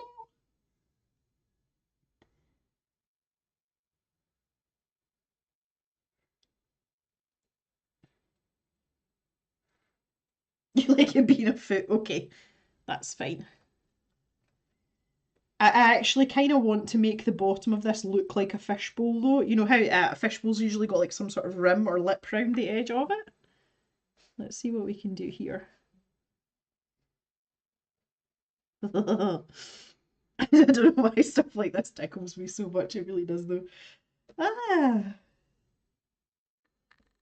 it's the silliness. You know, it's funny. See, when I'm being daft at home, Mr. Jem just kind of like smiles and shakes his head at me. But I've learned from Mama Jem, because she's as daft as a brush. And honestly, it's stuff like this that keeps you young as you get older. Daftness is important, and daftness runs on my mum's side of the family for sure. Mum's cousin, who is my second cousin, we used to we run a couple of races together. She's exactly the same, and she's a retired head teacher. So you think she would be quite not not prim and proper, but you know, and she's just not. She's just as daft as the rest of us. So there's a particular family member that this is always likened back to. So we have a far-flung family member to blame for our daftness. And I, for one, am perfectly happy with that.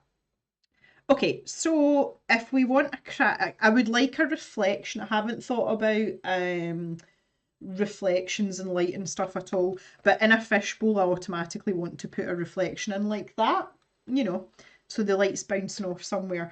So the crack needs to be somewhere where the rooster can see it. So maybe we should put it, because there's space here, maybe we should have it like in here. Um, and then it can be looking down, massive eyes, and like a, oh my God.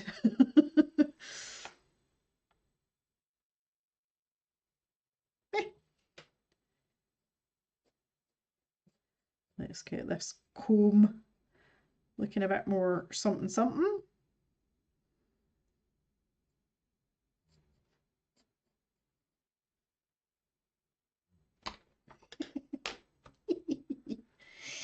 Oh, it's like the Jules Verne diver helmet shape. Yeah, that's what we're going for, Minnie. Ah, that's funny. When you hear someone being socially awkward, I think about autism. Well, I've made no like bones about the fact that I'm like 100% convinced I've got ADHD. Trying to get a diagnosis here is like a needle in a haystack. Um, and I don't know if or what I could achieve by getting a diagnosis, but I like trying to read the room and respond to people appropriately, especially in situations where I'm caught off guard. I seem to not be able to stop whatever my reaction is, like it just comes out, and sometimes it can sound really rude, and I don't mean to sound rude. That's caused a lot of problems for me in my lifetime. Um, Maybe autistic spectrum, who knows? But the other people, if you're talking about them, the pass. I don't know. Jan's head of department just sent an email asking for something to be done urgently at 4:30 p.m. Luckily, I was watching you, so you still had your work machine on, so you had to be like, no, sack that off. Maybe the pupil's super tiny to emphasise the shot. Good idea, Thea. If someone's daft, they're silly, they're a wee bit not crazy, but they've got a sort of silly streak in them. I never even thought that people wouldn't know what daft means. Yeah, see, Thea's right, Jan. You should have just thrown it out the window. No, if someone comes to me like 2 minutes before I'm due to finish, I'm like, no, don't get paid enough money for that. In fact, no amount of money would be enough money for that. There are times when I stay on at work past what I'm supposed to work, but my work's very flexible. Just the nature of what I do and the way that my contract has come about, I'm pretty much in charge of it myself, to be honest. So if there is something that's really pressing, then obviously I will stay on, but I usually have some sort of boundary for that.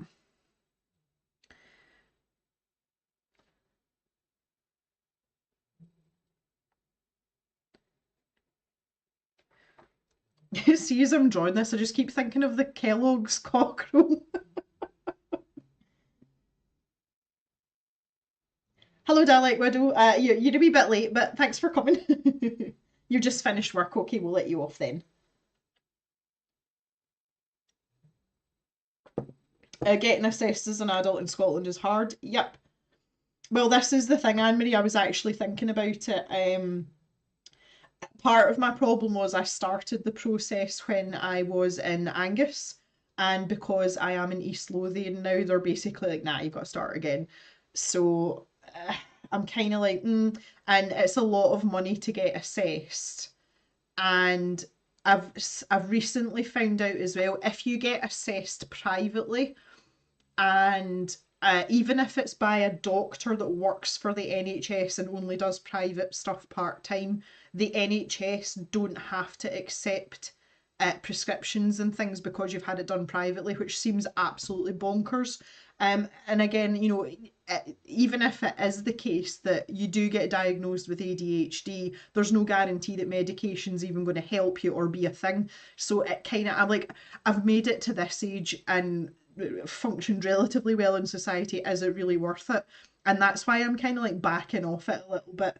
I'm just referring to myself as neurospicy. Like, there's definitely something going on. I know that, and it makes sense if I look back at a lot of my earlier years. There's so many things that slot in. But I don't even know. I haven't decided yet whether I'm at peace with that or not, and I can just carry on. It's kind of not on the radar just now because obviously I've had a lot of other things going on, and I'm just trying to focus on that. But yeah, getting help in Scotland, unless you're going to go private. For the rest of you that aren't in Scotland, if you want to go private for an autism or ADHD diagnosis, you are easily into four figures, easily. So not within reach of a lot of people either. Oh, at least you're saying not smart or airhead. Well, yeah, kind of, but not necessarily in a stupid way, but just in a funny way. Like maybe like quirky's quite a good way to describe someone that's daft. Someone that's maybe got like a lot of foibles or is, just a bit unconventional, but it's funny. That would describe someone that's daft. Hey Daria, oh, you've been playing golf this morning. How did you get on?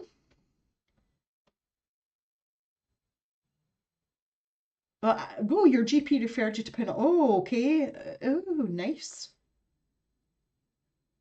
Well, that's positive. I know that's such a long time, Amity, but that's positive. That is positive. Thea, honestly, a diagnosis isn't always helpful. Thea, speaking from experience, I will let her disclose more if she decides to.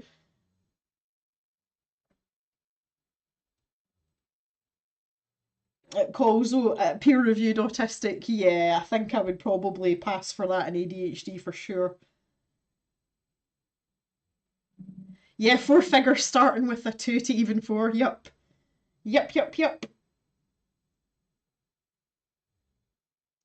Yeah, I don't know. I just I'm kind of up in the air about it. I don't feel. I think honestly, I think it would be different if I was working in amongst a lot of people on a day-to-day basis. Like, see if I worked in an office. I think I would probably have a different attitude to it. As it is, I'm quite insular. I mean, I speak to people on the phone every day, and I'm really good at it. I've been doing it for years though, and it's very surface level conversations most of the time. And that's a completely different thing to reading people's social cues in a face to face setting. Because I mean, I have a telephone response for absolutely everything. And it's just years of practice kind of thing. So I might have a different attitude towards it if I was interacting with a lot of people. And Mr. Gemini have been together for 12 years. He knows how I operate and he knows when things are right and wrong, whether I'm being intentionally offensive or whether I'm just, brain farting something and it comes out my mouth. So I feel quite fortunate in that sense. And it doesn't really affect me day to day. And I say I've managed like 40 years on the planet like this. So spending all the money and all the hassle getting a diagnosis and trying medication and stuff, is it really going to do anything for me? Probably not. So, there's arguments on both sides, and I'm not for or against either way. I think it's a very personal thing. It's very circumstantial, and you have to decide what's right for you within yourself. And right now, I'm kind of like Switzerland just now. So, yeah.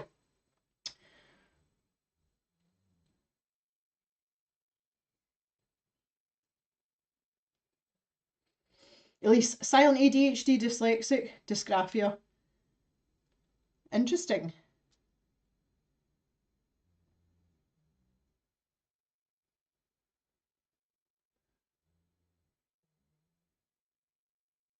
Yeah, that's it. Miri's just, I don't know whether that's like lag, but Miri's just basically said in chat, what I was just saying there. I do think it's a very personal thing. But like I don't make any excuses for myself anymore. I think that's just getting to a certain ages where you're like, you kind of like care less as you get older what other people think. And if I was being, if I was being offensive or I really hurt someone's feelings and I hadn't realised, I would really like that person to tell me. And most people that know me well know that I don't have a sort of vindictive or vicious personality. That's not me. I'm not that person. So I would like to think that if I'd hurt someone's feeling or like said something out of line, that people would tell me, and hopefully they would do it in a constructive manner. But sometimes you can hurt someone's feelings without realizing you've done it, and that's just the way it is.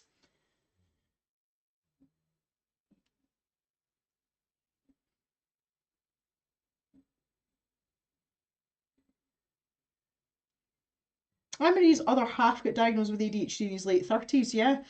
Well, interestingly as well, my friend Glyn, who we've talked about already, he had a really late diagnosis as well, and we were beginning to wonder whether that might have been part of his decision to do what he did. Um, Jan, what are you going to do if the doctor says you're just a grumpy old woman? Grumpy old farmer's wife. We're not designed to sit in offices all day. Our brains aren't wired for modern life.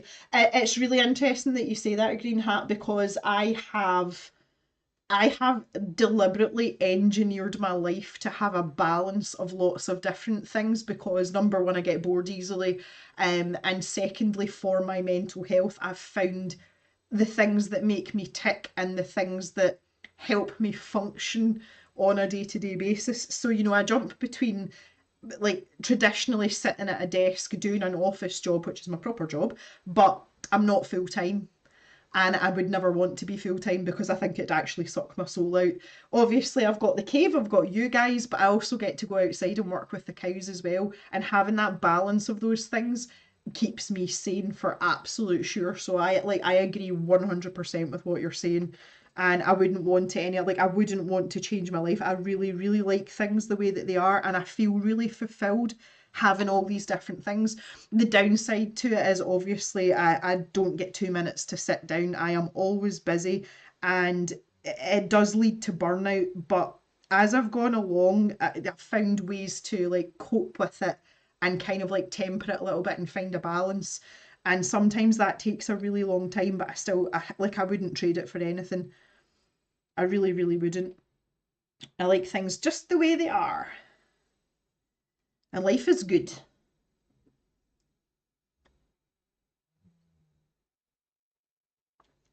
Green Hat says phone calls are hard, they're disembodied communication.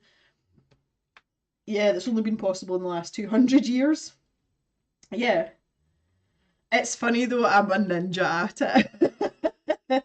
I used to work back in the day when I was a salesperson. I was like the last of the traditional knock on the door salespeople, with the folder under my arm. I did that as a job. I was very young when I did it. I tell you what, I had a brass neck on me. And that set me in really good stead. But what came after, the way I speak, depending on where I am, if I have someone that's from Ayrshire, which is where I'm from originally, I go back into like proper broad Ayrshire. It's hilarious. And I do it without even thinking about it. And you know what? It feels really good. But those are skills that I'm so used to doing it now. And I actually struggle more with talking to people face to face than I do on the phone. And it's just because, obviously, apart from Mr. Jem, on a day to day basis, I'm not in contact with a lot of people. I think I've just kind of forgotten how to do it. But again, I'm actually not bothered by that. I'm quite happy in my own company. Okay, my portholes are looking a bit cleaner. This one's still really off though. Like I don't know how many times I'm going to erase this and try again, but I'm going to keep going till I get it. This one's not right either. I think I need to redo the ones at both ends. These ones, I'm happy with these ones. They're not completely equidistant, but the submarine at the front's a slightly different shape to the back, so I'm okay with that.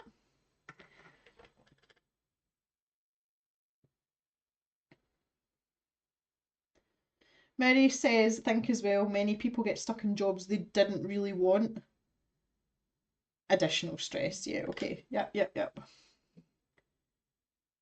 Disconnected to the chat again. What's going on? I'm going to have to refresh this. Oh.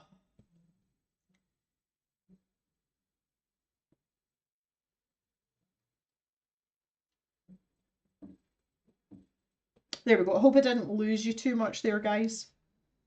My portholes are looking a bit cleaner. Yeah.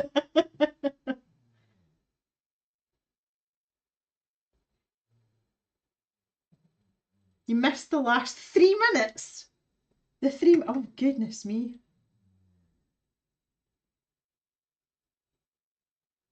Stop being a poo poo head. Internet gremlins. Yeah, I don't know what's going on. To be fair, we're heading into peak internet use time, so it's 4 minutes to 5. This is why I stopped the stream at 5. But yeah, I'm back anyway. Let me just quickly scroll through. Yeah, I can see. Okay, yep. Sorry that you missed that. It's a good monologue.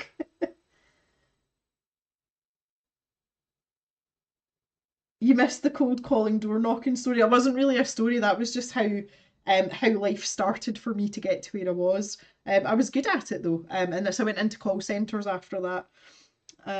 But yeah, that was it was kind of a fun job when you're 19 or 18, especially being a young female. And this is like, it's so, like, this just makes me feel really old. It's so out of date now, but we used to go, you had like a patch depending on where you lived, and that's like where you worked for your policies. And every now and then we would get together in a group and go to an area and we would blitz it as a group. So it was like a team effort. And we would all get given a specific area of, say, like a city. And the first thing that would happen is there was a young guy called Davy, like Davy, really good Scottish name there. And Davy was only a year older than me, and he was quite an attractive, handsome young fellow. And what we used to do was, when we got given our areas, Davy and I would go and have a little conflab in the corner away from everyone else, and we would map out and see what businesses and things we had in each of our patches. And I would swap him all the hairdressers and the tanning salons for his builders, plumbers, building sites. And we actively used our gender to our advantage to sell stuff. And that was perfectly acceptable. Obviously, that's not appropriate at all now. That would never fly now. But at the time, it was great because I used to go on. I would like actively seek out a building site, and I would go and find the gaffer first thing in the morning. And they always used to say, "Oh, if you want to speak to the boys, you need to come like when they're on a break." So they had like a set lunch time. So I would walk into this porta cabin in business dress, and I would have like 10 men sitting drinking cups of tea, like literally just looking at my boobs. That's what they were doing. And I would give them this spiel about accident insurance and them working on a building site, and it worked an absolute dream. Can't do that anymore. Like 100%. So that was the good side of it. Like that was the fun side of it. It was really high pressure though. It was really hard work, and if you didn't hit targets, you got sacked. That was never a problem for me, but for others, it definitely was. Right, let's try these portholes again. I'll try this one first. Oh, that looks like a good porthole. I like that. The call centre would be a nightmare here.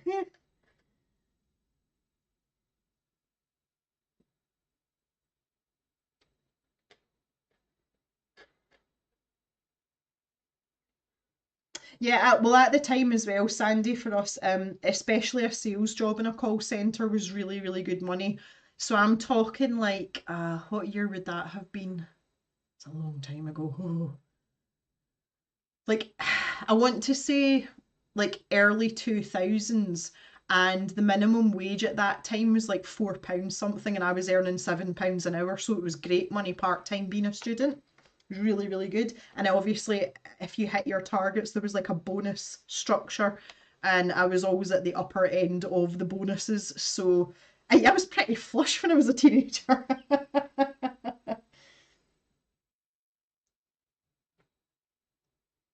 Green Hat works in B&Q. Yeah, do you know what? B&Q used to pay quite well as well. My cousin, he used to work night shift at B&Q, and my brother did it for a while. Again as a late age teenager, early adult, and the money was pretty good at the time.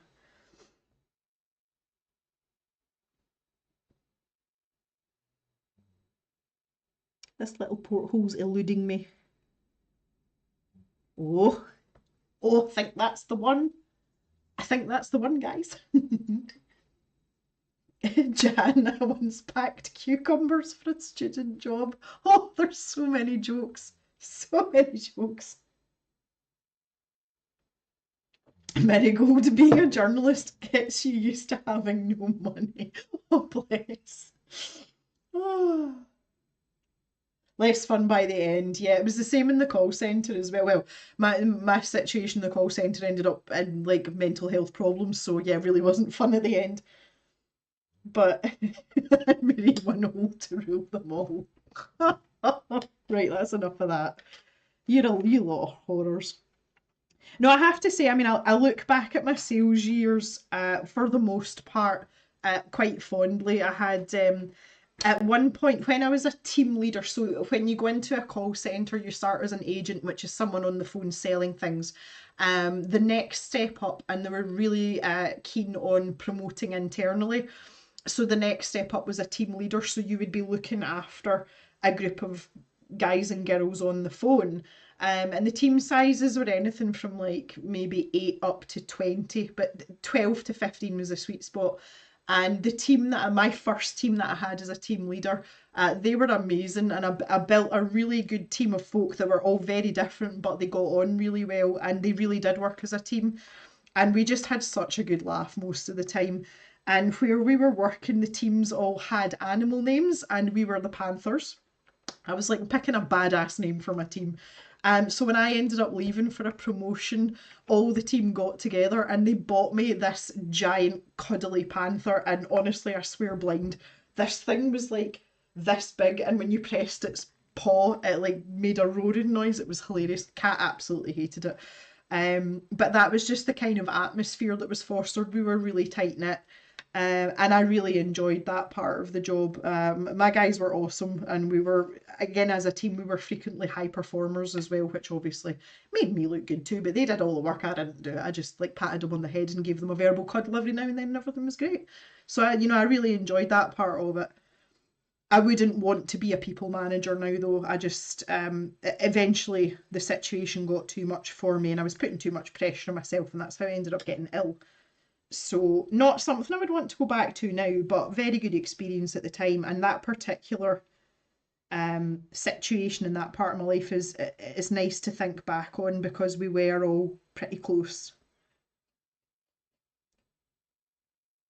I'm just trying to. Right, here's a question for you guys for chat. What colour do you think we should make these feathers? Do you think we should go down the terracotta route, which is the colour that I'm planning to use up here for Mr. Rooster's base colour? Would love to hear your thoughts. Now, I'm just trying to think of like cohesiveness here.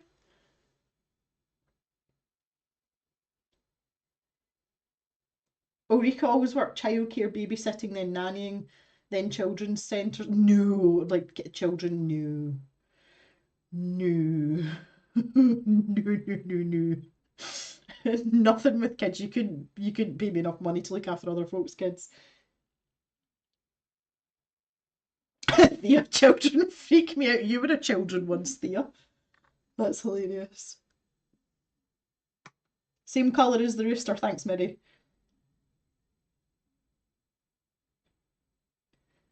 If it's a rooster, then it has multicoloured tail bits. Not necessarily, depends on the particular flavour of chicken. Red, brown, yellow. Well, that's what I was kind of thinking, like using the terracotta and maybe like a walnut brown colour and maybe having like little flecks or streaks or something. Also worked at McDonald's. Yeah, what I'd love to hear all the jobs that y'all have had when you were younger. We've got quite a selection already. We've got someone in childcare. We've got sales and call centres. We've got B&Q, McDonald's. Did you love it, Coles? Well, that's amazing. And I know that McDonald's are they're pretty good at looking after their staff. I have heard that. I have heard that. I think I've missed some comments here. I seem to have like a kind of like of comments. Maybe I've not missed them. Judy says the bottom of the periscope looks like a tree trunk. Maybe I can't see it very well. Yeah, well, I think I'll work on that. I think you're kind of right, though, especially this part here. That needs to be more uniform, doesn't it? I was trying to get it to kind of sit on the curvature of the submarine, though. Yeah, I think we'll need to pay attention to that. You're right. All good.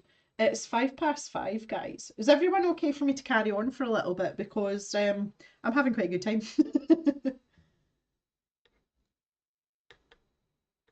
I really realised I hate people and hopefully never work with people facing again. F humans. Oh, see when I say I've found my people, like actually.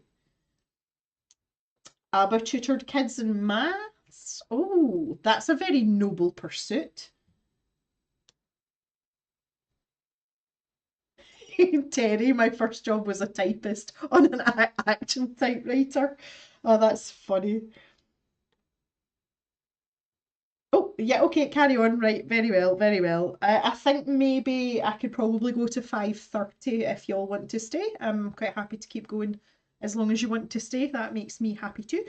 What I was thinking now is I'm quite happy with the level of detail that I've got going on. I would quite like just to lighten up my pencil lines and maybe start with a little bit of colour. I hope that sounds okay to y'all. Dinner can wait. You're looking from your meds. When Mary started in journalism, she's an actual typewriter too.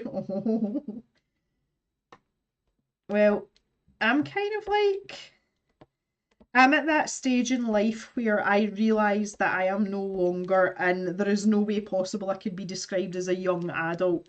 I turned 40 in March, and I have to accept the fact that I'm a proper adult now, which age has never really been a thing for me, but I feel just recently there's been a lot of indicators that are just basically like poking me in the eye and going, yeah, you're not young anymore. And you know what? I'm okay with it. I'm fine with it. One thing I'm not enjoying weirdly is I've started to get fine lines down the sides of my ears, like down this way, and I didn't even know they were there. And Mr. Jem's got them, but they're cute on him. Like I like those lines on guys. I don't know why. It's just a thing. But I looked in the mirror and I was like, oh God, I've got them as well. And then I was like, oh, hang on a minute here. It's like, yeah, you're going to age too. But generally, I'm very much of the opinion, and it's the opinion that my mother and my grandmother had, that being daft really helps you keep yourself young. You know, you keep a sense of humour, and I definitely think it works because everyone thinks that Mama Gem's a lot younger than she actually is, and it was the same with my gran as well. So I'm hoping I kind of go down that line too. But I don't feel old. I don't feel old. Shh, out there. Mary, oh please, I turned 41 2 weeks ago and I'm a teenager at heart. Prove me wrong. Oh, that's funny. Colzo's saying she's in her mid 30s and still gets asked Friday, but you've got a proper baby face, Colzo. You really do. Dalek says early 50s, still a child sometimes. But I think that's really important to feel like that. I mean, like I still do stuff like I love building Lego, and sometimes I'll go out and just skip round the garden just because I can, because why not? Like those are the things that are important. Keeping yourself active, keeping your brain going, and taking those flights of fancy sometimes, like you used to do as a child. Like I think that's super important to keeping yourself young. But I just can't pretend that I'm 21 anymore, and I certainly can't dress the way I did when I was 21. Ulrika does not accept that she's an adult, also 40. One of the kids that she nannied for says she wasn't a proper grown up. That is so sweet. That's funny.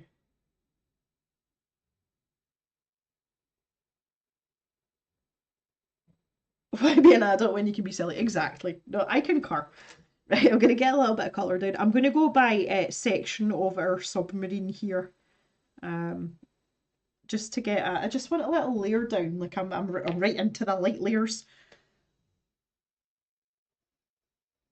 So let's take this front section first. Yeah. Right, so that was just the normal cadmium yellow, and I'm going to go to the dark cadmium yellow now.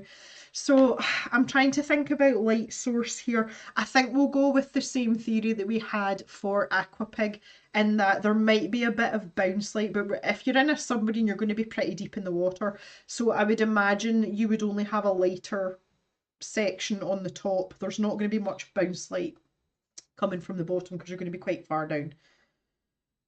Right, so let's go with that. I had to think that through there. I tell you something, that Jack Daniels is making me a little squiffy. I'm not complaining.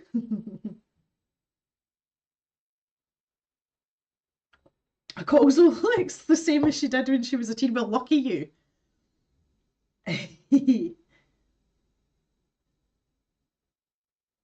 It's funny though because again it's a sad circumstance to see people, but at Glenn's funeral I saw a lot of people that I went to school with, and you know Glenn and I had friends that kind of fell by the wayside, but people we were still kind of in touch with. And there was a couple in particular, which was one of Glenn's other closest friends, but I knew his wife before I knew either Glenn or Graham, the other guy. And when I saw her, the first thing I said to her, I was like, "Oh my God, you've not changed at all." And she looked me square in the eye and she's like, "Neither have you." And I was like, "Well, you know, like I've aged and stuff." And she's like, "But you don't look any different." And I thought that that was like a really nice compliment in a funny roundabout kind of way. But obviously, like very difficult circumstance, so we didn't get into it too much. But I thought that was really nice. The other thing that happened at Glenn's funeral as well, which I thought was really funny, what one of Glenn's closest friends was someone who I was at primary school with, so someone that I have known since I was 5, and he was one of a set of twins, and my family have known his family all that time. And when we were at the funeral, the mother of the twins, so this lady's little, she's a little bit younger than Mama and Papa Jem. She called over her daughter, whose name is Gemma, and went, "Oh, by the way, this is who I named you after." And I was like, "Oh, okay." I had no idea. And she said that because the twins were with me at school, and she thought Gemma was a really pretty name, which is my Sunday name, which no one uses. Um, and she liked it so much that she called her next born daughter it. But she's Gemma with a J, which is the English spelling. I am Gemma with a G, which is the Italian spelling, which means precious stone. So that was kind of weird, but that was kind of nice as well. And she said to me, she says, "You were such a nice little girl." And you know, that way I kind of thought, yeah, I'm not that nice now. But I know she didn't mean it that way. So that was kind of weird, but kind of nice as well. I like that. I was like, I've actually got someone named after me. And of course, Gemma the younger was like, "All right, cool story, bro." And that made me laugh even more. Really, really funny. It's weird though because I've always had an affinity for the twins, even though we're not that close. We've like sporadically kept in contact because of Glyn, and it was actually really nice to see the twin that was close friends with Glyn. It was really nice to see him at the funeral, and he's going to be playing at the gig. He's going to be playing drums at the gig as well in July. So yeah, actually, really nice positive thing to come out of it. Which, you know, there's not a lot of positives that come out of things like that, let's be fair. Oh, we've got all the we're, other hands, who's left? Someone's gone. Dinner time. Okay, sorry, Green Hat, if I've missed you. I've been rattling on. Oh,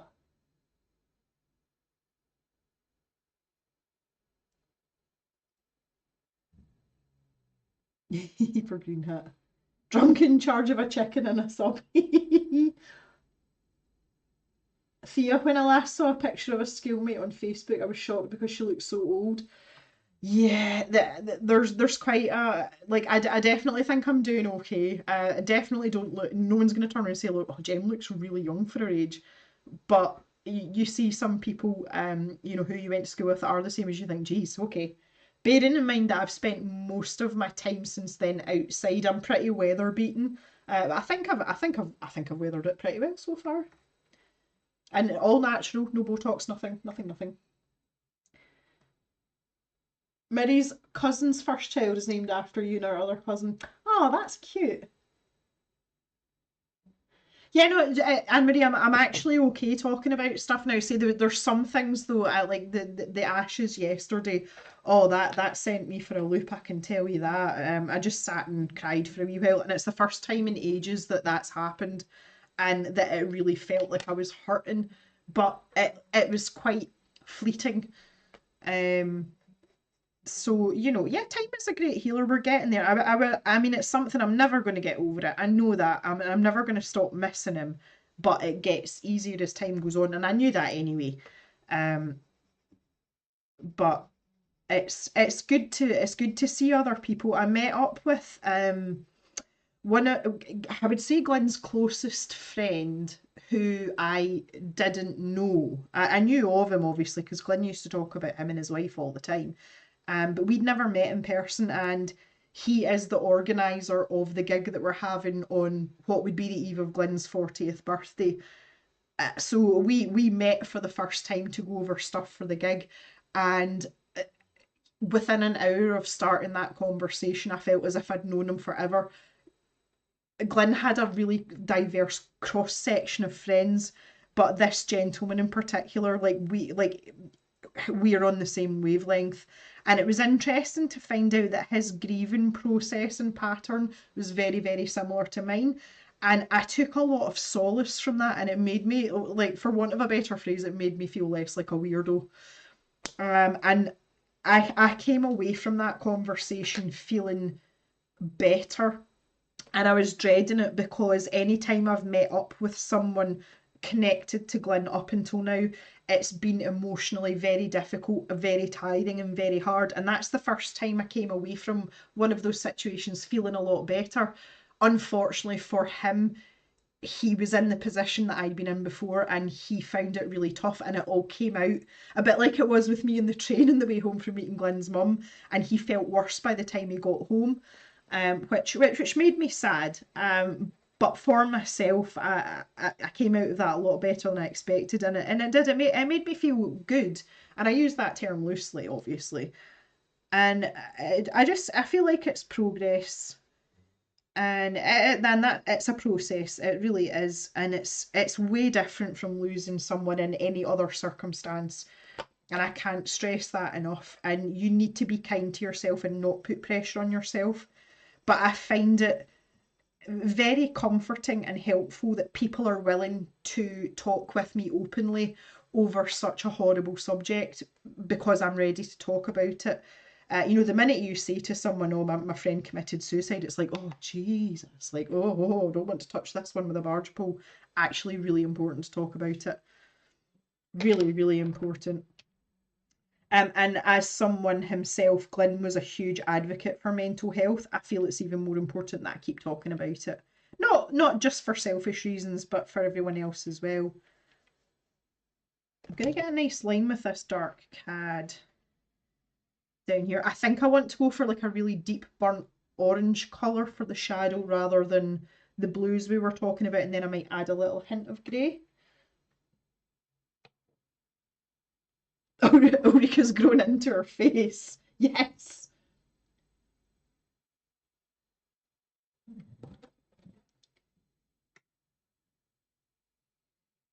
Isn't it interesting? Thea said as well she thought Minnie was a lot younger than she is. I said that as well. Like I would have thought Minnie was my age. I don't mean that as an insult or a compliment. It's just an observation. Yeah, silence and mental health talk is no good at all. Yep. It does, it sideswipes you, Mary. You think you're doing fine and you're just chugging along, and then all of a sudden you're like, oh man, a mustardy ochre something. Good shout, Anne Marie. Good shout. I'm actually gonna write that down because I don't think we'll get to that before we finish up. So I'm just gonna put up in the top left here, mustard ochre shadow. Shadow. Oh God, my hand's not working now for writing. Oh, try that again, Jim. I don't know, for those of you that purchase from the stash shop, I don't know if you've noticed recently, but my handwriting in the little notes that I write is getting worse. Like I'm finding it harder and harder to keep my handwriting the way it's supposed to be. Right, let's try that again. Concentrate. Mustard ochre. Helps if you spell it right. Shadow. Okay, better. Better, yeah, better. Let's just get the rest of this yellow down here. Oh, my hand's really stiff now.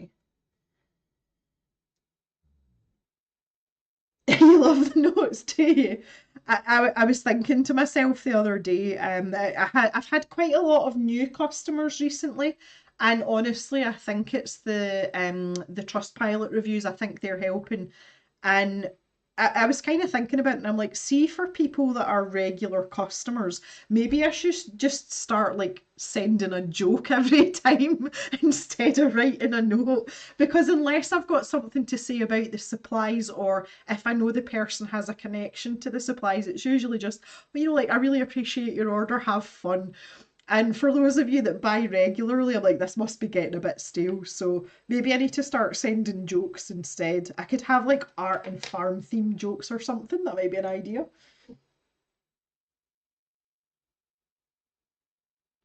Oh, look at you. You're keeping my notes. What are you doing that for? Oh, you all are so funny. Oh, that's it. Just see when we're talking about notes. Show this. I think it's still in here. Oh, yeah, it is. I'm coming back. I've not run away. Glyn's mum sent me an envelope through the post, and Glyn had kept some things. I made this bracelet for him when we were about, I want to say 20, so like half my life ago. And you can see it's nothing special. It's literally two pieces of cord with like a little pendant, and he kept that all that time. But this, and this is going to make you laugh, I promise, because of what's on the back of it. This piece of paper, you can see that I drew a Wallace and Gromit chicken on the back. It's very fitting. This is a poem I wrote for Glyn, and I don't really want to show you the poem because it's quite personal, but at the bottom, 3:30 in the morning on the 14th of May 1998. That was a long time ago, and he kept that all this time along with this bracelet. That really made me smile. Like it really, really did. So I never thought that he was that. Like honestly, you think you know someone, and obviously in the circumstance, I felt like maybe I didn't know him as well as I thought I did. Um, I also really didn't think he was that sentimental, but he's kept that all those years, and it was just in this little box with other stuff. Talk about like making you smile and cry at the same time. But yeah, and it's really nice. Obviously, Glenn's girlfriend and his mum were like, you know, do you want this back? And I was like, yeah, do you know what? That would be really nice. So he was more of a sentimental bastard than I thought he was. Because Glenn used to come across sometimes as like, you always try to like play a bit of a tough guy, and I'm like, ah, Katie, you're soft as anything when I see things like that. So that was really nice. It was kind of hard to read, honestly, but it kind of makes me warm and fuzzy inside now. So there you go. So if any of you keep notes like that, I'm like, oh, it is precious to have. It really is. Well, this is the thing, Mary. You know that it was more like physical photographs with us. Again, in the time before, you know, like regular smartphone photos and digital photos were a thing, and I'd lost all these photos, and they've been lost in because we've moved so many times. And there was a point when I was a little bit more distraught that I was panicking that I was never going to see these again. And there was a couple of pictures I'd taken of Glyn with his cat. And the story behind that was the cat that he had was the cat that I wanted. We went to the shelter, and Mama and Papa Jem wouldn't let me get that cat because she was really old and we'd just lost our cat. So they like Mum couldn't go through losing another cat that soon. So we ended up getting the cat next door, which was Mina, who we had at the very first cave. And Kath took Glyn and they ended up getting the cat that I wanted. So I still got to see her. And I'd taken pictures on the floor. Glyn was lying on the floor and she came and lay down beside him and she stretched out the way cats do and she had her paw on his nose. So I took a couple of photos and for the life of me, I couldn't find those photos and I was fixated with it because in the early stages of grief you're trying to hang on to everything you can about that person in case that like all the memories are going to magically disappear, and I never found those photos. I gave copies of those photos to Glyn and Kath found them in with the bracelet and the note, so she sent me copies of them back, so we've actually still got them, which is really awesome too. So yeah, there's a lot to come out of that. Like it really was, and it's making me smile. Like it's nice to think about, and I'm so glad that we've got that kind of thing. Um, and because it was so obviously in 1998, you know, like there's only so much going on with technology then. Time to feed the kids. Bye, Amory. Yeah, guys, I'm gonna have to finish up soon anyway. I think I want to let's just whack down some colour here. And at least we've gotten so far. The actual drawing process took a lot longer than I thought it would because there were so many questions to answer. Mary, yeah, I know that feeling when you think you lose the memories, but weirdly you do keep a lot of the more obscure things. Yeah. Oh. But our favourite story to tell, one of Glyn's ex-girlfriends who I got on very well with, and I'm still in touch with her now. Um, we Glyn's family. This is when we were very young. I was teenagers into early 20s. And Glyn was at uni and he used to come home to our hometown, and in their household, in the family household, like Boxing Day was like an open house kind of thing. And at one point I lived like in the next street from his mum and his dad. So Boxing Day went round and my friend Lisa, who was his ex-girlfriend, we ended up with a couple of family members playing Monopoly, and us girls just decided to gang up on Glenn, and we did it deliberately, and he threw such a hissy fit that he stood up and just flipped the board and walked away. And we love telling that. We've been telling that story for years, obviously before Glenn passed as well, and every time we brought it up he used to get really huffy about it. He's like, oh, we're not going back there, are we? And that's a really nice memory to have because that kind of summed him up in a way, because if he wasn't getting his own way he used to get quite stroppy. You're like, yeah, like throwing the toys out the pram over a game of Monopoly. But it was because he knew we were deliberately ganging up on him. That's what made it funny. And I love stuff like that. It's memories like that do keep you going, definitely. Jack, I hate to tell you that the photo of my mum I most wish I had was the one my dad took of her having a wee in a field. Oh, that's funny. They're so romantic, Jan. But again, that's what makes these kind of things, isn't it? Definitely. Right. I'm going to take the terracotta. I'm not going to put a lot in the tail feathers because I want that to be multiple colours, but I'm just going to give that indicator that that's where we're going. Um, and let's pop a wee layer of terracotta down here. And the same for what's going on in here. I'm just going to do his neck. I think there might be a little bit of white in his head, but we can explore that more next time. Just going to have a really quick poll, guys. I think I kind of know the answer to this already, but I'm going to do it. I'm going to do it anyway. Another. Oh, can't type now.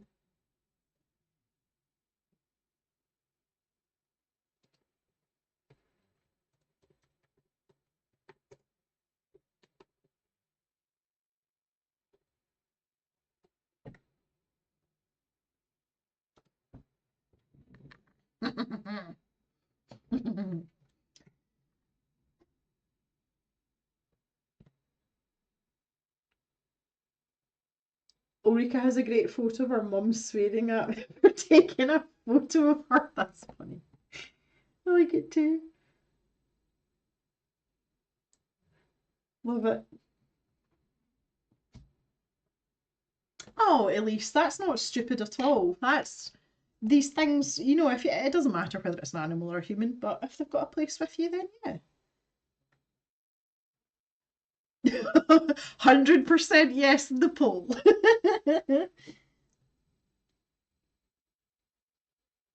Okay, right, and that's just confirmed what's going on. I'm just going to take a wee look at my calendar. I'm not mega busy the next couple of weeks. In fact, do you know what? I think we could have one next Wednesday. Would you all be up for that? That's the 5th of June. After that, I'm going to be in court, and Mama Gem's birthday is the middle of June. She's coming to stay with me, and Mr. Gem's away as well, so I'm going to have to do some work outside. So yeah, I think next week, the 5th, I think we could do another one. And we'll definitely get this finished next week because we're into the colour now.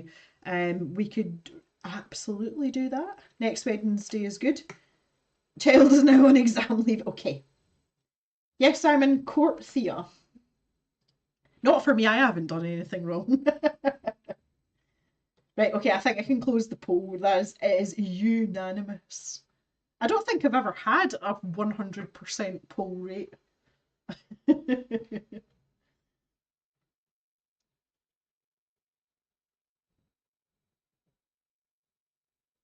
Next Wednesday is fine.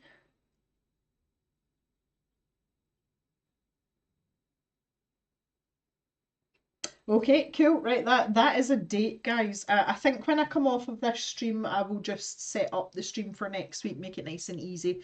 If I do it now, then there's no chance of me forgetting forgetting about it. Yeah, so I think we've made good progress today, considering all the steps we went through over here. Because let's face it, that was a journey.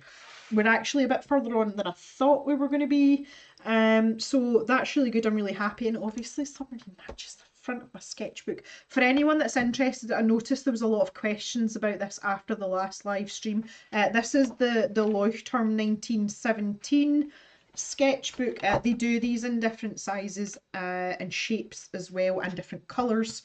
The paper is, it's not smooth, but it's less textured, bright white paper. The reason I like this sketchbook is, number one, it's square. Secondly, it's a hard cover. It has rounded corners.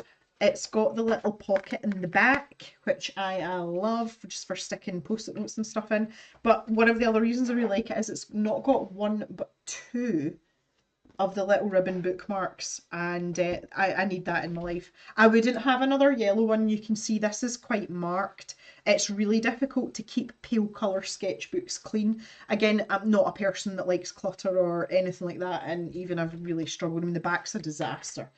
So probably wouldn't get another yellow one, but really enjoying having this. They are quite expensive compared to the likes of the Sea White sketchbooks. No regrets with this. I think I would probably have a smaller size next time though, but that's another story for another day. Other hands for the mods. Lovely jubbly. I know, Thea, you and I'll need to have a catch up at some point. Friday's good for me. I'll maybe message you. I definitely like textured at least. Right, guys, that is it for today. Thank you so much for coming and joining me. I was expecting quite a sort of quiet stream, but as per usual, chat has been lively as ever. We've had some silly conversations. We've had some very profound conversations today, for which I am very grateful, so thank you very much. And yeah, I hope you all have a good week. There is going to be a video up on Sunday. I mentioned that at the start, so you can check that out, and hopefully I'll see you next Wednesday and we can finish off Cluckmarine. Now, the benefits of being in next Wednesday's stream, assuming that we're going to get this finished, is we get to talk about what is going to be the final animal for our Aqua Buddies set. So I will look forward to that too. Thank you all so much. Love to you all, and I'll see you really soon. Bye everyone. Take it easy and enjoy the rest of your day.